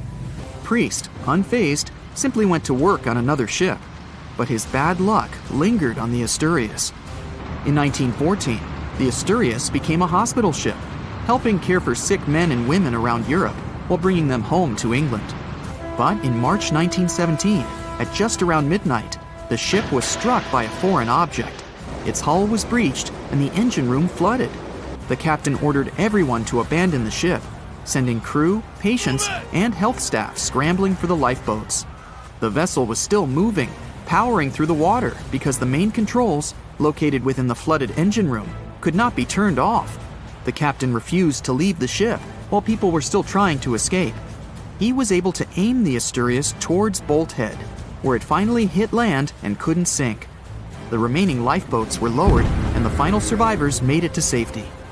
When they studied the damage on the ship later, the Asturias was declared a total write-off. It might be hard to pin this particular disaster on Priest. After all, he wasn't even on the ship at the time. But it seemed that many of the ships on which he served were destined for trouble. His bad luck followed him to his next job on the RMS Olympic, a massive ocean liner. The Olympic was big. In fact, it had been designed and built as part of the fleet that included the Titanic. But with size came sacrifice. The Olympic was great at moving in one direction, but very difficult to handle when it needed to turn. It was September 1911. The Olympic was trying to alter its course. The Hawk, a smaller ship sailing nearby, didn't give the larger vessel enough room to maneuver, and the two slammed into each other. Because the Hawk was engineered to deal with potential confrontations when out at sea, its reinforced bow tore through the Olympic. Two large gashes appeared on the ocean liner's side. The propeller shaft was badly twisted, and worse, the ship began to take on water. Somehow, the Olympic made it to shore without sinking, and nobody was seriously hurt. Priest had no idea that this was just a small taste of what his future held for him. He next found employment on a brand new ship, a better ship, an unsinkable marvel that was said to be the biggest vessel to have ever been built. Yes, he was going to work on the Titanic. And what a job! It took 29 boilers, requiring 850 tons of coal a day to produce enough steam to power the Titanic. Priest was just one of 150 stokers toiling away in the ship's underbelly, keeping those fires burning day and night. He made around $30 a month. But on April 14th, 1912, he would find himself flung from a world of extreme heat to one of blistering cold. At approximately 11:35 p.m., the crew spotted an iceberg. The Titanic tried to avoid it, but the alarm had been sounded too late. 5 minutes later, the two collided. The iceberg tore through the hull, and the once watertight compartments inside were badly ruptured. As the cold Atlantic water flooded in, the ship began to sink. Distress signals were sent, but the closest ship, the Carpathia, was over 3 hours away. In the dark of night and stuck in the middle of nowhere, the crew and passengers panicked. Those who could scrambled for the lifeboats. Others jumped into the icy waters. In total, only 706 survived that terrible night. Priest, at the time of the collision, was down in the ship's lower quarters. He was on break, relaxing from a hard day of work. And as the ship went down, so did his chances of survival. He and his fellow workers were in the most dangerous position on the ship. They had to make their way through a maze of corridors and gangways, some of which were flooded, in a mad dash to the deck. And then they faced the frigid water, jumping in and desperately swimming to safety. The ocean was so cold that Priest even suffered frostbite before finding his way onto a lifeboat. He was one of only 44 stokers to survive that night. After an experience like that, most of us would never set foot on a boat again. But Priest had to work. His next job also ended in disaster. He was offered employment on the HMS Alcantara. It went down in 1916, and Priest was again one of the few to make it to safety. He was badly wounded in the process. But he kept pressing his luck, and his next job as a stoker may have felt eerily familiar. He would be working on a ship built by the same people behind both the Olympic and the Titanic. And this ship, named the Britannic, was the biggest of the three. It was also believed to be a superior vessel, fitted with new safety features after the Titanic sank. For example, it had 48 open lifeboats, 46 of which were the largest ever used on a ship before. 2 of these were even motorized and equipped with special communication devices. The good news? The Britannic survived its first trip without incident. It was already doing better than the Titanic ever did. However, on November 21st, 1916, the Britannic was shaken by a loud explosion while traveling through the key channel in the Aegean Sea. The hull was damaged, and some of the compartments began to fill with water. But, unlike the Titanic, the Britannic had been designed for just such an emergency. It had been fitted with 5 watertight bulkheads. Intact, these would help keep the ship safe and floating for a much longer period of time. But there was one issue. Portholes along the lower decks had foolishly been left open. As the ship tilted, the portholes let in water, which flooded the Britannic and hastened its descent into the sea. This effectively made those watertight bulkheads useless. The ship was going down fast, much faster, in fact, than the Titanic had sunk. 35 of the lifeboats were successfully launched, saving most on board. Of the 1,066 passengers and crew, 1,036 survived.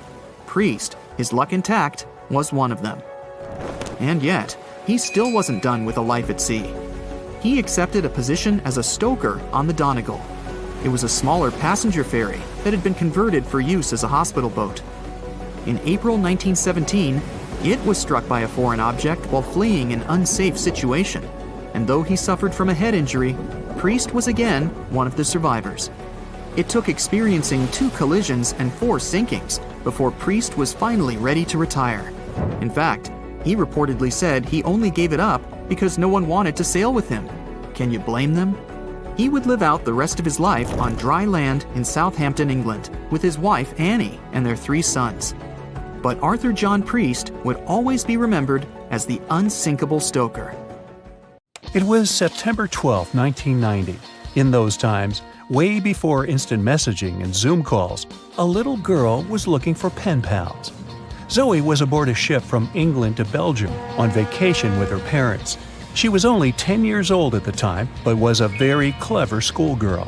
She took a piece of paper and started putting some words together. She introduced herself, then wrote about how she liked ballet and playing the flute and the piano. Of course, she couldn't help but mention her 2 adored pets, a little hamster she called Sparkle and her fish Speckle. She also put down the address at which she could be reached in case someone was interested in writing back to her. But alas, she was at sea. Who could she send this message to? An interesting idea came to her mind. She carefully placed her letter in a plastic bottle, tightly closed the lid to protect it from the water, and threw it into the sea. The little girl's excitement faded away over the years as she didn't receive a response. Maybe the bottle got stuck somewhere. Maybe it was swallowed by some big, scary sea creature. Or maybe the water actually poked through the plastic cap and destroyed her message. Many years later, on Christmas, a letter for Zoe was received at her parents' house under her maiden name. The postage signaled that the message was from Europe. It was from a Dutch couple, Piet and Jacqueline Leteau, who had found her delicate bottle and were very considerate to write back. They pointed out that they had found the letter among the debris thrown at the shore by the sea.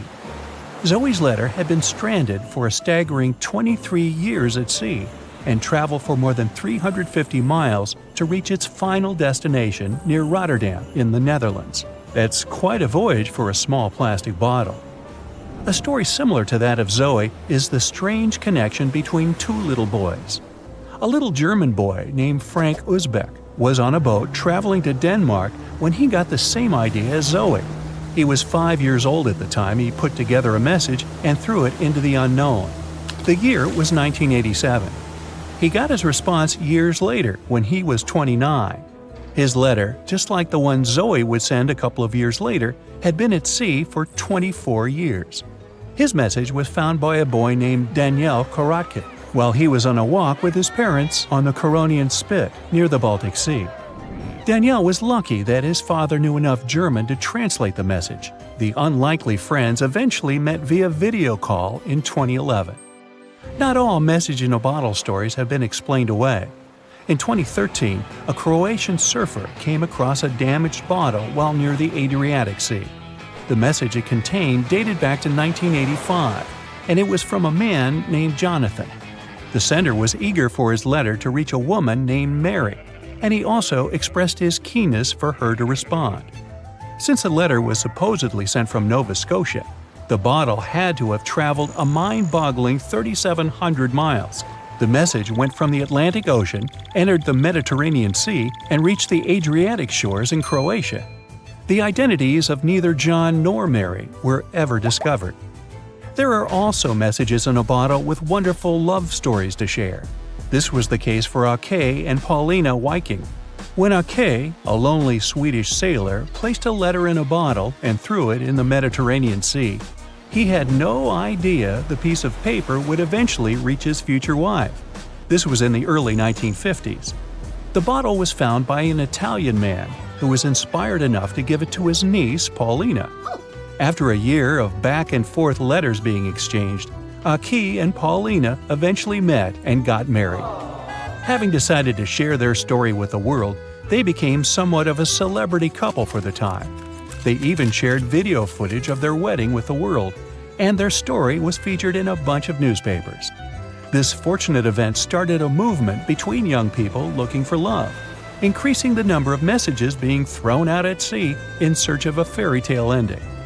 Not all the stories that started out like this eventually worked out, though. In 1945, an American named Frank Hayostak placed a similar message to that of Ake's in a bottle and threw it in the waters. Almost a year later, his letter was found by an Irish woman. Her name was Brenda O'Sullivan. Their years of correspondence soon caught the attention of the media at the time, but their friendship never flourished because of the added pressure. They eventually met in person when Frank traveled to Ireland, but he didn't stay for long, and they eventually got out of touch with each other. After Titanic met its strange ending, many bottles containing secret messages started to surface. Almost all of them proved to be counterfeited, apart from one letter. Years after Titanic had sunk in the icy Atlantic waters, a bottle was found on the Irish shores. It was supposedly from a man named Jeremiah Burke, and to this day, it is considered to be the only genuine message in a bottle originating from Titanic. The piece of paper simply stated the sender's name and the location, the Titanic, accompanied by the word goodbye. Since the date has washed away, it's difficult to estimate whether the note was sent before or after the ship had hit the iceberg. The common understanding is, however, that since Jeremiah was looking to relocate to the U.S., he was merely sending his last symbolic regards to his family and friends back in Ireland. This simple way of meeting and sometimes corresponding with people has turned into a hobby for a man from a Canadian province named Prince Edward Island, located east of the U.S. state of Maine. This man, Harold Hackett, claims to have sent over 4,000 bottles into the Atlantic Ocean since 1996. He also claims to have received many responses from all over the world, including letters from people in Europe, like France and Germany, but also from the Bahamas or even Africa. This unlikely pastime earns him about 150 Christmas cards from his pen pals each year. To this day, he refuses to add his phone number to any of his letters. This way, he ensures that if people ever want to contact him, the only means of doing so is via a written letter. He's also studied the best times to send the messages in the water based on the direction of the winds and the currents. Now, some bottles spend a whole lifetime at sea after being cast away by their sender. It was the case for a British man that wrote a message and placed it into a bottle before throwing it in the English Channel in 1914. His name was Thomas Hughes, and he wanted to direct the message to his wife, but was polite enough to write a letter to whoever got their hands on the bottle first, asking them to redirect the piece of paper accordingly. The bottle didn't reach his wife, since it was found 85 years later on the Essex coast. The man that stumbled upon the bottle was kind enough to reach out to the family and place the message in possession of Thomas's daughter. And 85 years isn't the longest time for a small bottle to be cruising the waves. A scientist named Hunter Brown was studying currents in the North Sea when this idea came to his mind. He placed the same message in almost 2,000 bottles and requested the unlikely recipient that they write back with the location of their discovery. He thought this method would help him better understand the layout of the North Sea currents. A bottle was found about 11 miles from its original departing location after 97 years. To this day, more than 300 of the original bottles relating to Hunter Brown's project eventually made it to the shore. Not all of the messages that were found in bottles got replied to via physical letters. Oliver van de Walle threw a bottle containing a letter on the English coast while he was on vacation with his family. He was 14 at the time. 33 years later, a woman reached out on Facebook claiming she had gotten his message and tracked him down through his social media profile. At first, he hardly remembered having placed the letter in the bottle, but he eventually recounted the events, even the fact that he sealed the bottle with candle wax to make sure it was leak-proof. And then there's Christina Aguilera and her bottle. No wait, hers is about a genie in a bottle. Okay,